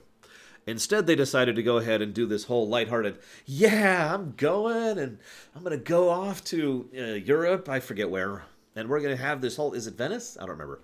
And we're going to have this whole thing, yeah. And yeah, you could have had Nick Fury. We all know Nick Fury was in it, so, you know, just there you go. Could have just skipped all that problem. So that's the first problem, is that this automatically spoils Endgame. And let me just go ahead and say this very bluntly. The fact that they're just undoing Infinity War is horrible. I just got to be 100% honest about this. I am walking in to Endgame, when Endgame comes out, thinking this is not good. And they're going to have to earn back from that to really make me like Endgame. Then again, I'm the weirdo who thinks you shouldn't undo deaths in fiction, and I'm also the weirdo who actually liked Infinity War's ending, so what the hell do I know? Anyways. So, a couple things to unpack. He's going on a trip. Yay, woo, he's going off. That's so awesome. He's very excited. You can tell because he's first in line for his passport, which means he probably was there for 5 hours in advance. And then Aunt May says, hey, you should go get your suit. You should take your suit, because Aunt May knows he's Spider-Man. And then he doesn't take his Spider-Man suit. Or at least the trailer makes it seem like he does not take his Spider-Man suit. That's also a spoiler, probably.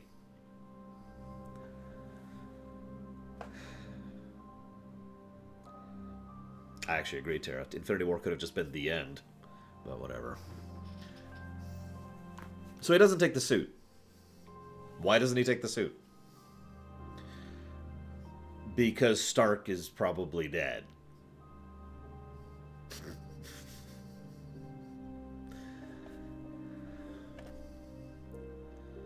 Because, and I know I can't show you this, I'm sorry, but if you watch his face during this trailer, it's about the 40-second mark, when he is told, I should go take the suit, his face is just, like, that's not a face of, nah, I don't want to do that.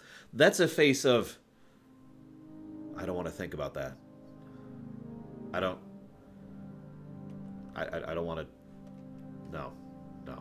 And there's just this horrible, like, shock, emotional trauma thing going on in his face. And he's a good actor. Holland does this. So, yeah, no, that's why he doesn't take the suit. That's speculation, but even if that is untrue, that is a clear indication of them trying to showcase that in the trailer. The trailer is slanted to make you think that. So even if that's not true, they are intending that people to get that message from this. So yeah, here we are, Venice. There's MJ.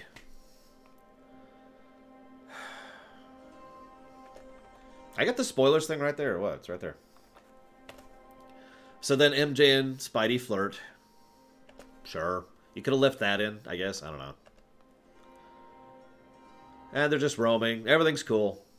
Then Nick Fury. Now, obviously, this is also a spoiler, in the same manner that Spider-Man himself existing is a spoiler, because Nick Fury was also ashed. So Nick Fury, of course, knows who Spidey is. Spidey knows who Nick Fury is. Now, this is actually interesting, because I haven't heard anyone else comment on this. How does Spider-Man know who Nick Fury is? Now, I'm just going to pause there for a second.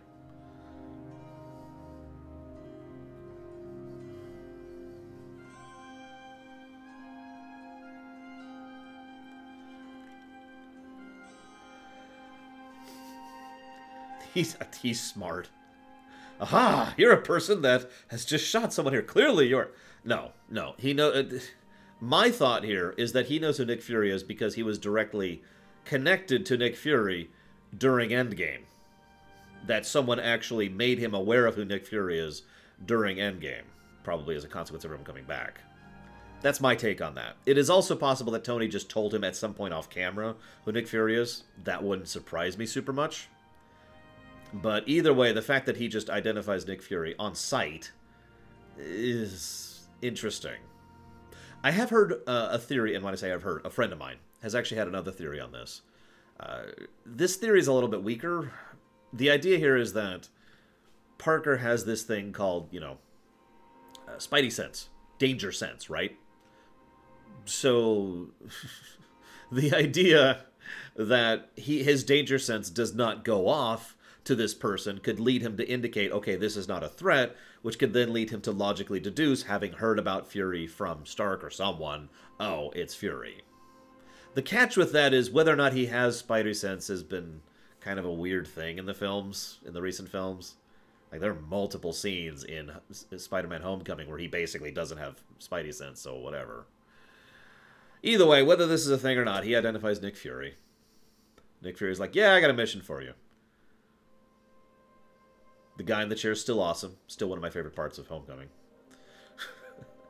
So then he gets a new suit, and it's like, all right, we need you to take care of this problem, and blah, blah, blah. And then we see Sandman right there. Now, that's true, Max Time. That's also possible, okay, that's true. Kay brings up something I should have mentioned. Because Weasel editing is a huge thing, and I guarantee you this particular trailer is Weasel edited. I guarantee you with 100% certainty that this trailer has been Weasel edited. So it's entirely possible that what happens is Nick Fury shoots the guy, and the guy's like, who are you? Well, me and Stark used to work together. Was the head of S.H.I.E.L.D. for a while, but then S.H.I.E.L.D. stopped being a thing. And then Spider-Man then could return and say, you're Nick Fury, right? And all you'd have to do is chop out the few seconds in between there, and it looks like he just identifies him on sight. Anywho, so then we have Sandman. It's probably Sandman. He looks everything like Sandman, being shot at by Fury. The weird thing is, and this is just my impression, but based on what we see of Sandman, Fireman, and Waterman, I don't know what else to call them, I like to think that they're all the same person. I like the idea that that is basically this version of Sandman. That he is, in fact, just an elemental creature who can combine with, you know, a whole bunch of elemental energy rather than just being made of sand. I think that's a cool idea. They're probably not going with that. Anyways. Now, this is a weird one. Right about at the 1 minute 50 second mark. I wish I could show you all this. There's a bit where these guys with machine guns and shotguns just run into a restaurant and start shooting it up. It's very brief. It also has nothing to do with anything else going on. Who the hell is gunning up a restaurant in the middle of this film? And why was that scene included here? Just thought I'd mention that. It's clearly a restaurant. They've even got a little fish tank going on and everything. Anyways, a weasel edit... I mean, I just described a weasel edit, Doctor Who. A weasel edit is when you edit things to make them look out of context. Or to change the meaning of something. I mean, I just gave you an example of that. I was trying to come up with one, but there you go. Weasel editing is extremely common in trailers. Extremely common. So then there's a bunch of people screaming on the bridge. This is after Molten Man is attacking. Then we see Spidey in the noir suit. Quick aside, I like it. I like the look of it. I've always liked the noir suit in general, but the noir suit here is just, it looks really cool. We don't have any context for the noir suit except that he's in some area that's been blown up. And it's nighttime, which means this is not the same scene as the big bridge attack, which is what was immediately prior to this. So the noir suit, yes, I'm with it. Awesome. Then we cut to the bridge attack again. This is when Hydro Man shows up. Again, clearly daytime. And that's when Mysterio shows up. Now, we've known it was going to be Mysterio for a long time. That was one of the earlier things we learned about this film. This is going to sound weird, but I think he looks cool. I know. Someone once said, how the hell do you make Mysterio look cool? Because, I mean, let's be honest with ourselves. As much as Mysterio is an interesting character, he looks dumb. So I'm with this. It's an interpretation. But at least he doesn't have a fishbowl on his head. And he's played by Jake Gyllenhaal, I think? What's his name? Hang on. Far From Home. Yeah, the same way you make Black Manta look cool. That's a good... It is Jake Gyllenhaal, right? I'm right? I'm right. It is Jake Gyllenhaal. So, I'm with him, you know. Jake Gyllenhaal is an interesting actor. Not one of my favorites, but he's still good. So I'm hopeful he'll be able to do some good stuff with this. Whoops. Going back to the actual trailer here. There we go. So then Spidey's like, what the hell? And then he's like, ha-ha! I have energy beams! Which makes me wonder, more than anything else, what Mysterio's powers are going to be in this film. Because Mysterio doesn't have powers in the comics. At least most of them don't. He has... stuff. Oh yeah, I should mention that they do show the fishbowl really quickly right there. I know you can't see it, but it's really quick. It's just super quick there. Yeah, anyways. But yeah, now, one of the things, and this is, I wish I could show you this. I might be able to show you like a screenshot. Hang on a second. Let me just take a screenshot of this, because this is actually something I wanted to comment on really quick. Let's just make a new image here. We'll just erase over that. We don't need that. So... sure, we'll just do this the lazy way. You see that? Super lazy. Who needs production values? You'll notice that there's actually a pattern, a eldritch glyph kind of a thing going on when he puts up this shield in order to defend from Hydro Man's attack, right? I wonder if this guy is connected to Strange.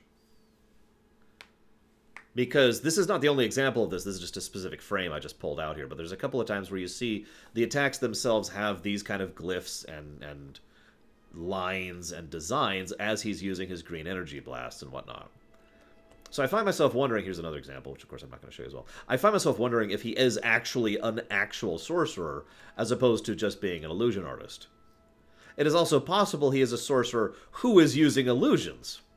It is also possible he's using alien tech, that's the most common theory I've heard, in order to augment his own powers and abilities and illusions and blah, blah, blah, blah, blah. All of these things are possibilities, and I'm not sure where they're going with it, but I'm going to say one thing really quick. I hope he's not the villain. Like, I know that sounds stupid, but I honestly hope he's not the villain. And if you're asking why, I'm just going to point to my old Spider-Man PS4 premiere run and Doc Ock, and that's all I'm going to say about that. We'll see.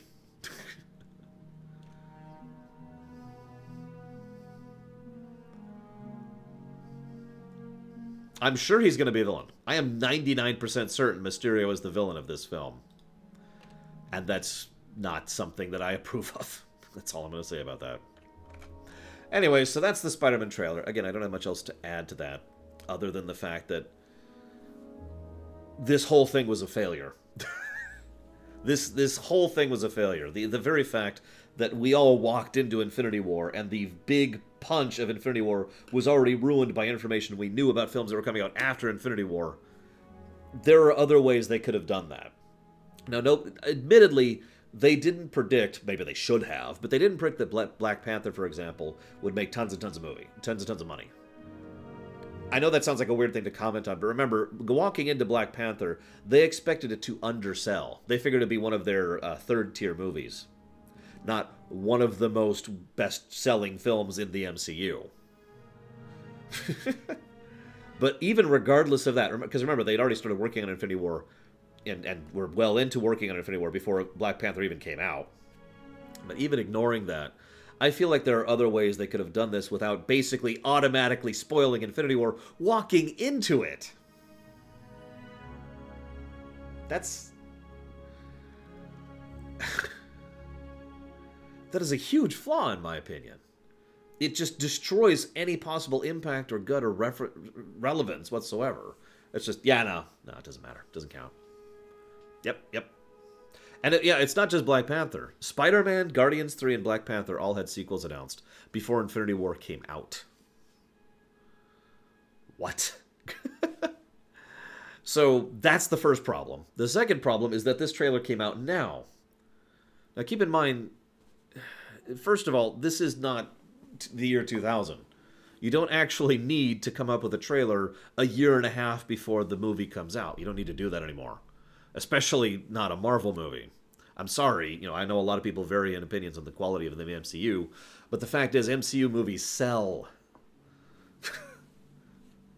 You don't need to release this trailer now. You could have released this trailer in, I don't know, the week after Infinity War, or excuse me, the week after Endgame came out. It wouldn't have really changed anything. So that's two mistakes they've made. I've heard that too, Justin, but I wasn't able to verify it. There's a lot of rumor running around this trailer. That's why I was kind of like,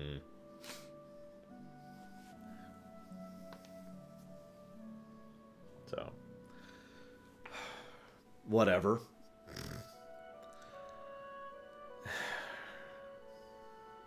I mean, Infinity War was a good film.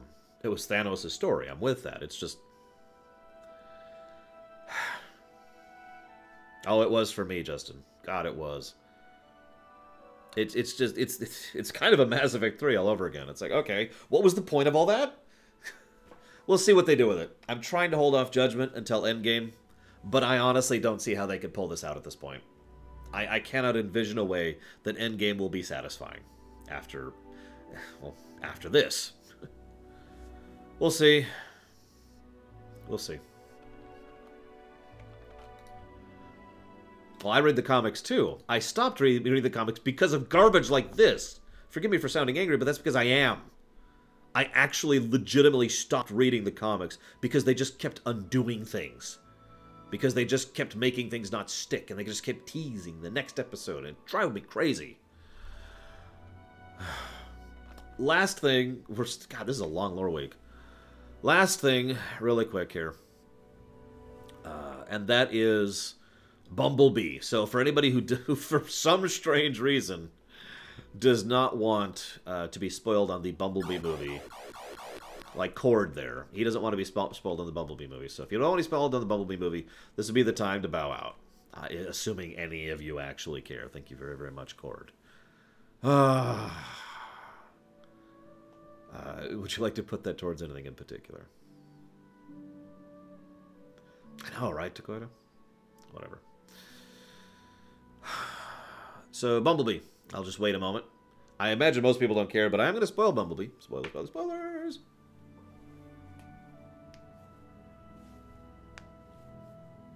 While we're in the non-spoiler section, let me admit something that's going to make you guys think I'm insane. Crazy, even. And I don't blame you for thinking that. Not really. I liked it. I don't know if it's really theater-worthy, but, you know, I did actually like it.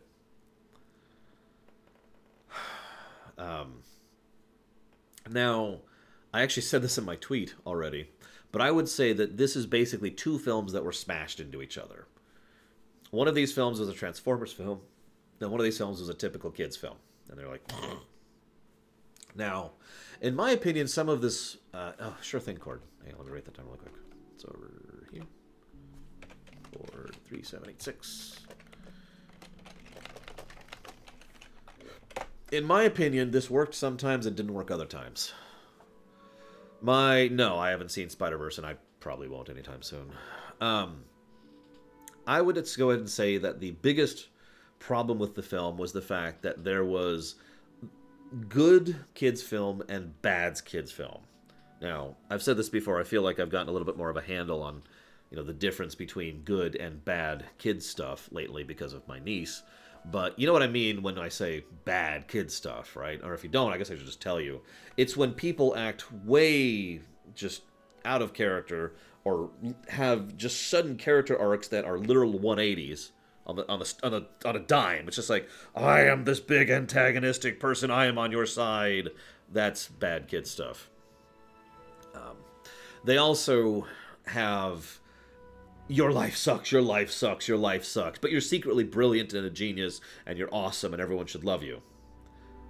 That is a huge component of it. Felt like a Nickelodeon film, actually, because I can't tell you how many Nickelodeon shows used to do the thing where there's the kid who's brilliant and awesome and amazing, but is constantly crapped on by everyone around them. Don't worry, you're special, even if nobody likes you.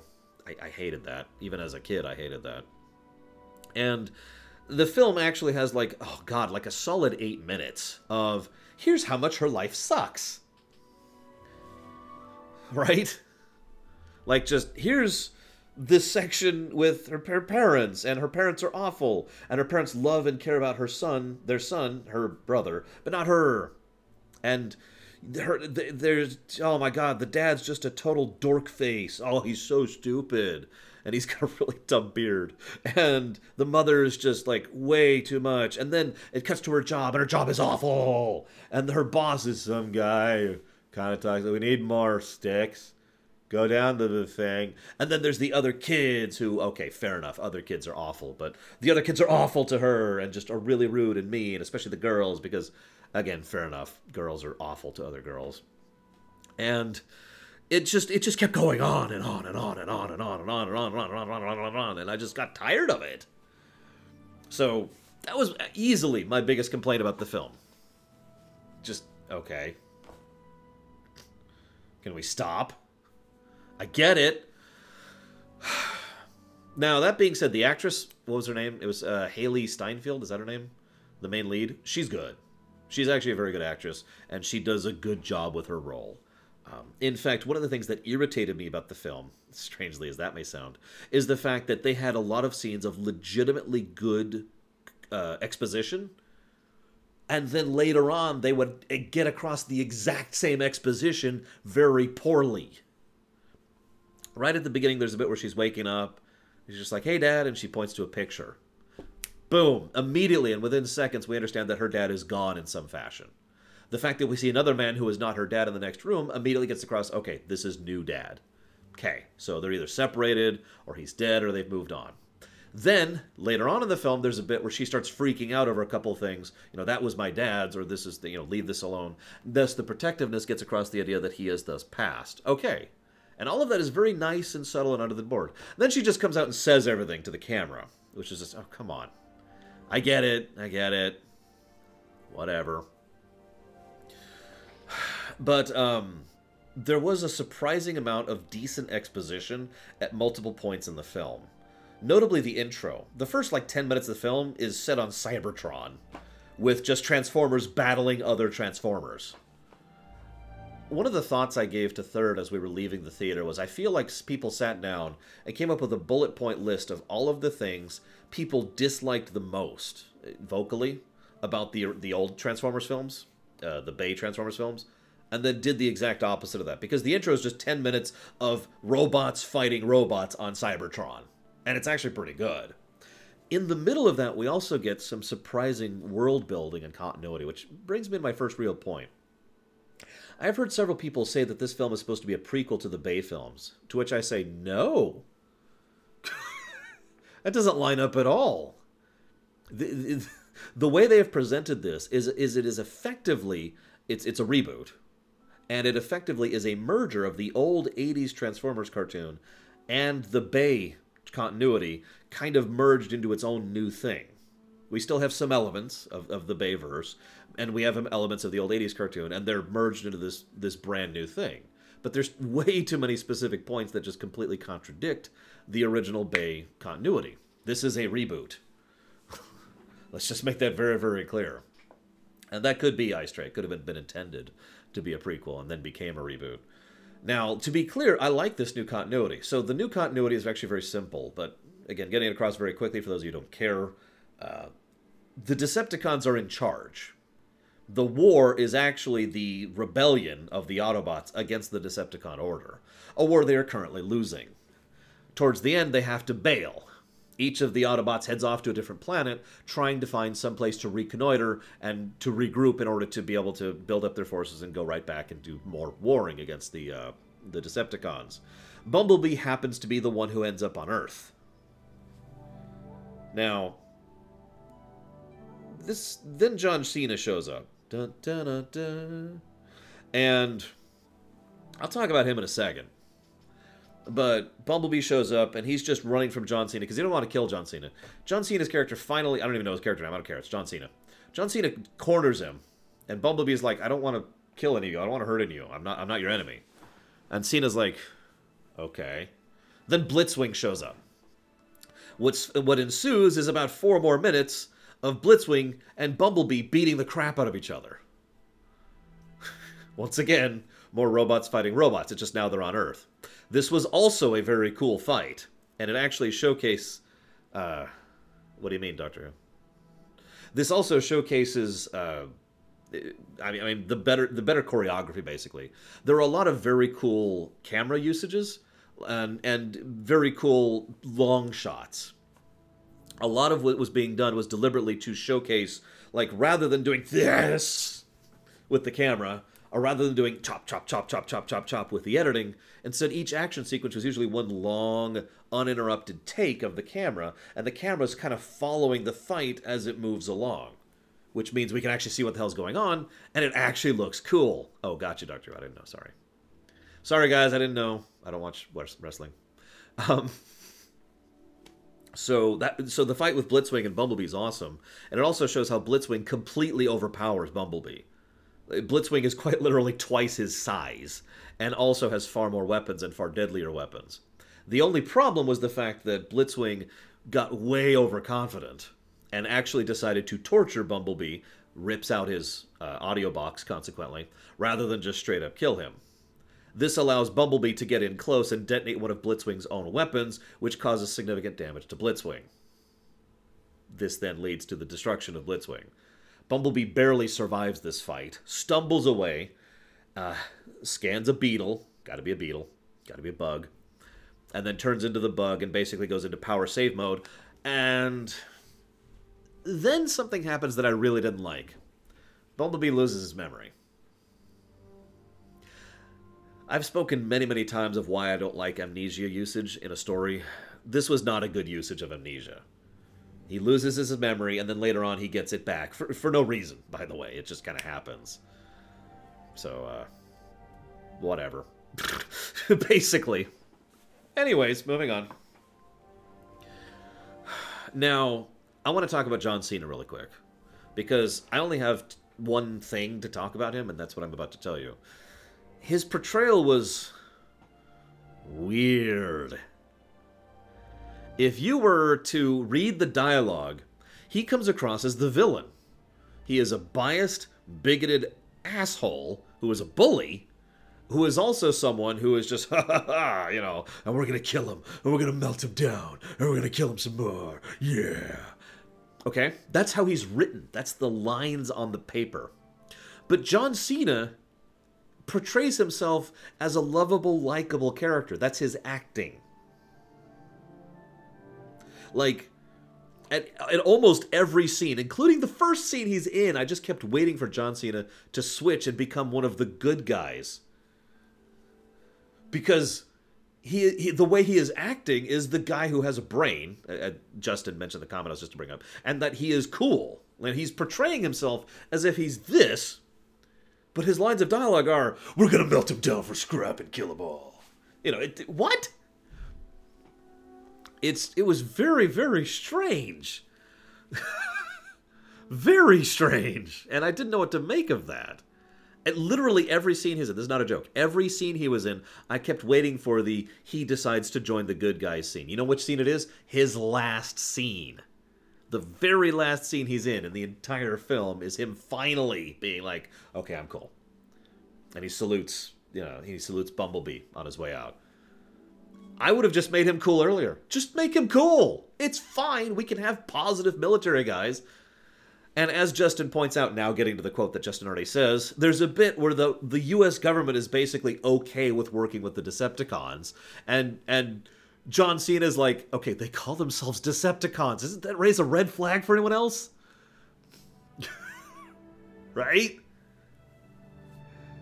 Now, that being said, and I wrote down her name here, Angela Bassett plays Shatter. She's actually the main villain of the film. And, fair enough, Doctor Who. Although, Dwayne Johnson kind of pushed against that one, but I guess he spent some real time and effort into that, so whatever. Anyway, so Angela Bassett plays Shatter, and Dropkick is the other one. Those are the two main villains of the film. Shatter's the main one. She's excellent. More to the point, she's actually smart. The first thing, pretty much the first thing that happens is they track down Bumblebee to the Earth, and they run into a military blockade. And so Shatter's like, okay, hi, we're aliens. We are of the Decepticon main force. We are searching for an insurgent. We would like to work together with you to find this person. You've got the infrastructure, we've got the technology.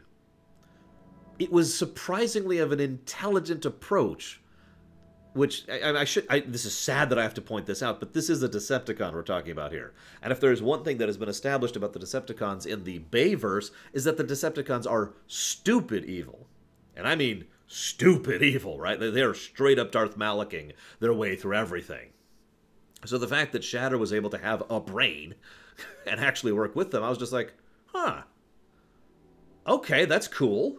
Like, the way they set this up, they had this big open field, or it's actually a desert, big open desert, tons of hardware, lots of guys, and I'm like, yeah, this is the moment where the Decepticons are going to kill the humans, and the humans are going to work with Bumblebee, and instead she's like, okay, yep, let's work together. And I was just like, wow, that actually makes sense. Oh yeah, I should point this out because several other people have commented on this. I admittedly don't care that much, but they are all based on the designs of their original people. They look like, Soundwave looks straight like Soundwave from the cartoon, right? Or the original toys. And they're all still, their actual transforming is still in the Bay aesthetic, but I call it that because, not in the sense that they're all a bunch of meshed tech together, but the fact that underneath you see like the bits of metal and connecting pieces underneath the overall presentation, if that makes any sense. So it is more or less literally a direct merger of the Bay inner tech and the toy outer tech, if that makes any sense. I think it looks great, personally. I think it's a great visual aesthetic, and it worked for me consistently. Optimus looks great, Soundwave looks great. We saw Shockwave in the background during one scene. Bunch of stuff like that. We see quite a few of the plane guys. Oh yes, Ravager, eject. Or Ravage, eject. Yeah, good stuff, good stuff. So then John Cena's evil. There's this bit where there's this guy who's like, hey, I'm so happy to finally make contact with aliens from another world. And I'm like, oh God, this is it. This is going to be the comic relief character. You know what I'm talking about. The one who's stupid and dorky and does dumb things and is usually physical comedy. No, actually, he's the guy who starts to get more and more concerned about what the Decepticons are doing as they're doing it. And then he is actually the one to inform John Cena that the Decepticons have betrayed them. Okay, that's twice now. You've subverted me on this one. I'm very surprised by this, but whatever. Okay. Then there's a big final battle. The main thrust of the film is they're trying to stop the Decepticons from sending a signal to the rest of the army. Because the Decepticons, if they manage to send out such a signal, are going to bring the rest of the Decepticons here, and they're just going to crush Earth. So that's the main thrust of the film, trying to prevent that from happening. In the end, Bumblebee manages to get his signal out. Prime and the rest of the Autobots show up. And they're like, yes, good job. This will be our home. This will be where we will bastion and find a new way to start fighting back against the Decepticons, blah, blah, blah. Now,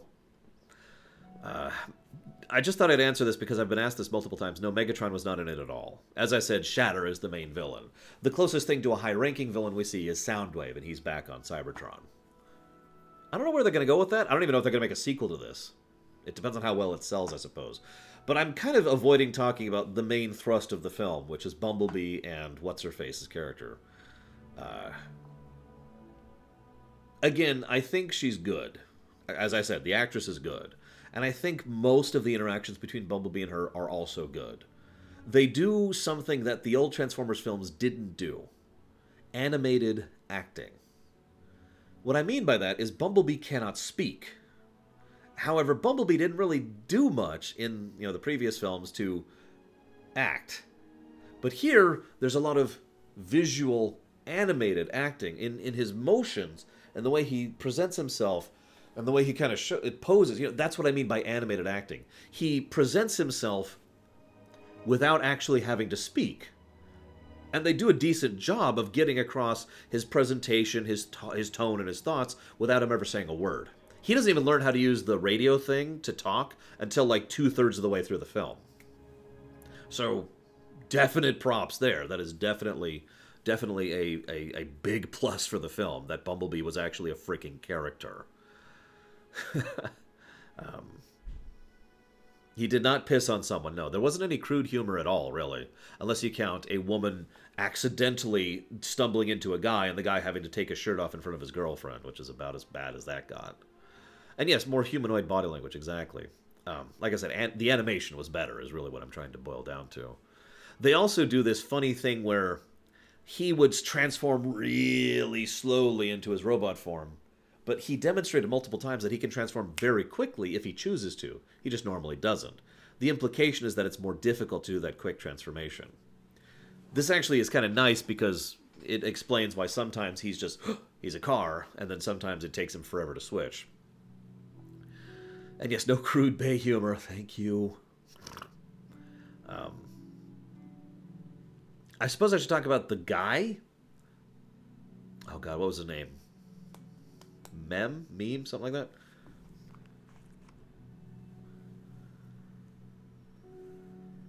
There we go.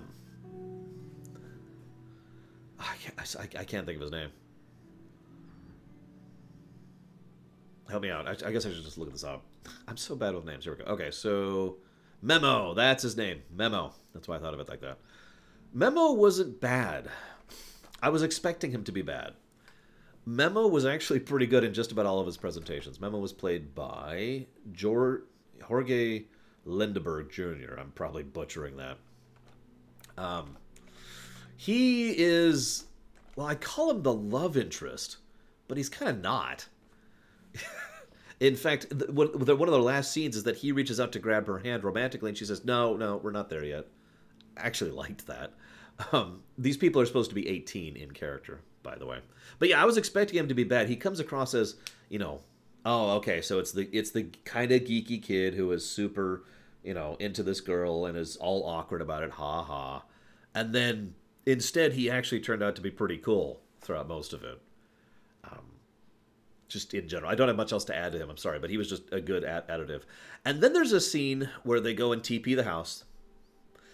That scene made me laugh really hard. I'm not joking. Most of the jokes didn't land for me. That joke nailed it for me. I'm just going to tell you guys the joke. So what happens is they've got the carton, they've got the toilet paper, and they're TPing this chick's house because she's a twit. I mean, she is just stereotypical one-to-one, bad cheerleader brat twit. That's what this woman is. Even the dog didn't like her. So they're going to TP her house. So she throws a TP and she tries to teach him how to do it. He's like, okay, so he grabs the whole thing of TP and flings it all into the air as far as he can. You probably saw that in the trailer if you saw that at all. So obviously that doesn't work out all that well. And they're like, okay, let's try eggs. Let's try eggs. Okay, no problem. So, he takes the egg and he throws it. Ha, see, this is how you do the egg thing. And Bumblebee's like, okay. Grabs both cartons of eggs, smashes them together, and smears them all over the roof of her car. And I'm just like, okay, that's good. And they're like, yeah, go, Bumblebee. And he's like, yeah. And then he does this to the roof of the car. And he's a giant robot.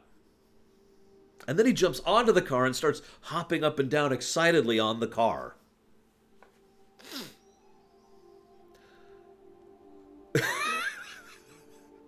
And they're just freaking, oh my god, what are you doing? What are you doing? Stop. And he's like, what? I'm like, you're going to get seen. And of course, this whole time there's been a background thing about you know, if you get seen, the government's going to take you and you're going to get screwed. So you need to not get seen. So anytime I say you're going to be seen, you have to hide. So the first thing he does is he picks the car up, tilts it up on its side like this, and then just kind of does this behind it. And they're like, no, what are you doing? Get over here. Get over here. Come on, let's go. I laughed.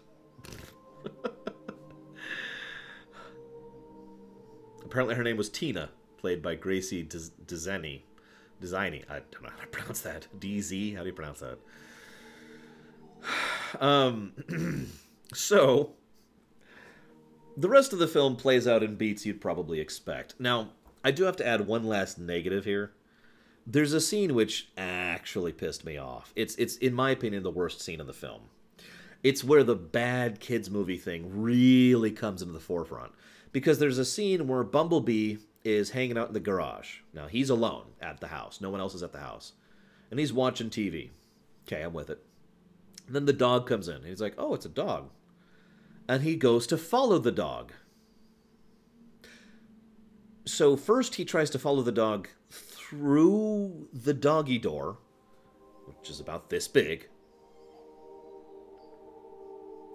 Then what happens, I could just replace the entire next, 7 minutes of film with the word slapstick. Because, yeah, he wrecks the house. He wrecks the entire house. He trashes it. And it is straight out of, old Looney Tunes, basically. Oh, bloop, bloop. Oh, no, I'm slipping. Oh, God. Ah. And each time he reacts to something, he smashes into something else, which breaks something else. The whole scene, I was just, oh, come on, really? This is where you're going with this? Never mind the fact that this is a very expensive house, even in the 80s. I actually did 2 Ice Tray. It's like, come on! And it just kept, and it's another one of the scenes that just kept going on and on and on. I could dissect that scene. I'm not going to. There was a lot wrong with it. Let me just say that. There was a lot wrong with that scene. Individually, in addition to the overall slapstick shtick. And then immediately after that scene comes a bit... This is kind of where I mentioned the immediate 180 turn. There comes a bit where her mother comes home and is obviously completely freaked out because the house is trashed. And I mean trashed. We're talking everything broken. They're going to have to replace all that crap. And she obviously speaks down in a very aggressive and authoritative way to her daughter. Of course she does. Then her daughter immediately responds and stands up and says, no, I'm... And then basically goes off about her emotional problems because she hasn't gotten over the death of her father. Okay. And then storms out. And the whole scene portrays it as if the mother is wrong. Which is a very Nickelodeon thing. The authority figure being, the bad guy, basically. And I'm just sitting here going, okay. The very next, 2 scenes from that. Because the very next scene is her finding out that her daughter has escaped, is no longer grounded. And then right after that, we have a bit where she's like, I've got to help her. And then she and her son and the stepdad all go to save her and help her save Bumblebee. Just kind of, again, just on a dime. Hang on, character change. Out of nowhere. Very kids movie. Bad kids movie. Sorry, I should keep adding that point. But someone asked her, it was Papa Neeks. Yes, this is definitely a net positive film. I enjoyed it way more than I thought I would. Like, way more. The film, yeah, I saw this on Miami Vice. That was good. That was good. It could have been a lot better. A lot of the character arcs could have been smoothed out more. Some of the exposition could have been better. You could have ejected some of the stupid humor, and the film would have been fine. But overall, I thought it was still a legitimately good film. I also do like how Bumblebee has this big climactic fight with Blitzwing towards... Not Blitzwing. The other one. Dropkick. Towards the end there. And Bumblebee basically barely beats Dropkick. Which makes sense. Dropkick's bigger and stronger. And he basically outsmarts Dropkick. I'm with that. And then he and a combination of him and John Cena end up defeating Shatter. That was cool. The salute happens. Everything's cool. The rest of the Autobots come and they're like, yes, this will be our new bastion. And we will begin our war against the Decepticons here. Cool. I'm with all of that. And then, and then the film ends. But I liked it. I want, as I think I said this on my Twitter, I want more of this continuity and this style of film going forward, even despite its flaws. I think there's some real potential here to make some actually good Transformers films. Come on, giant robots fighting each other. How hard is that? Well, historically, we know how hard that is. So that's my thoughts on Bumblebee in a shell that happens to be of a nut. I'm going to go ahead and chop off Loreweek. We've been talking for a long while here. I knew this was going to be a long one. Next week's Loreweek is going to be much longer. Because next week is the Kingdom Hearts thing. But I will be seeing you guys next time.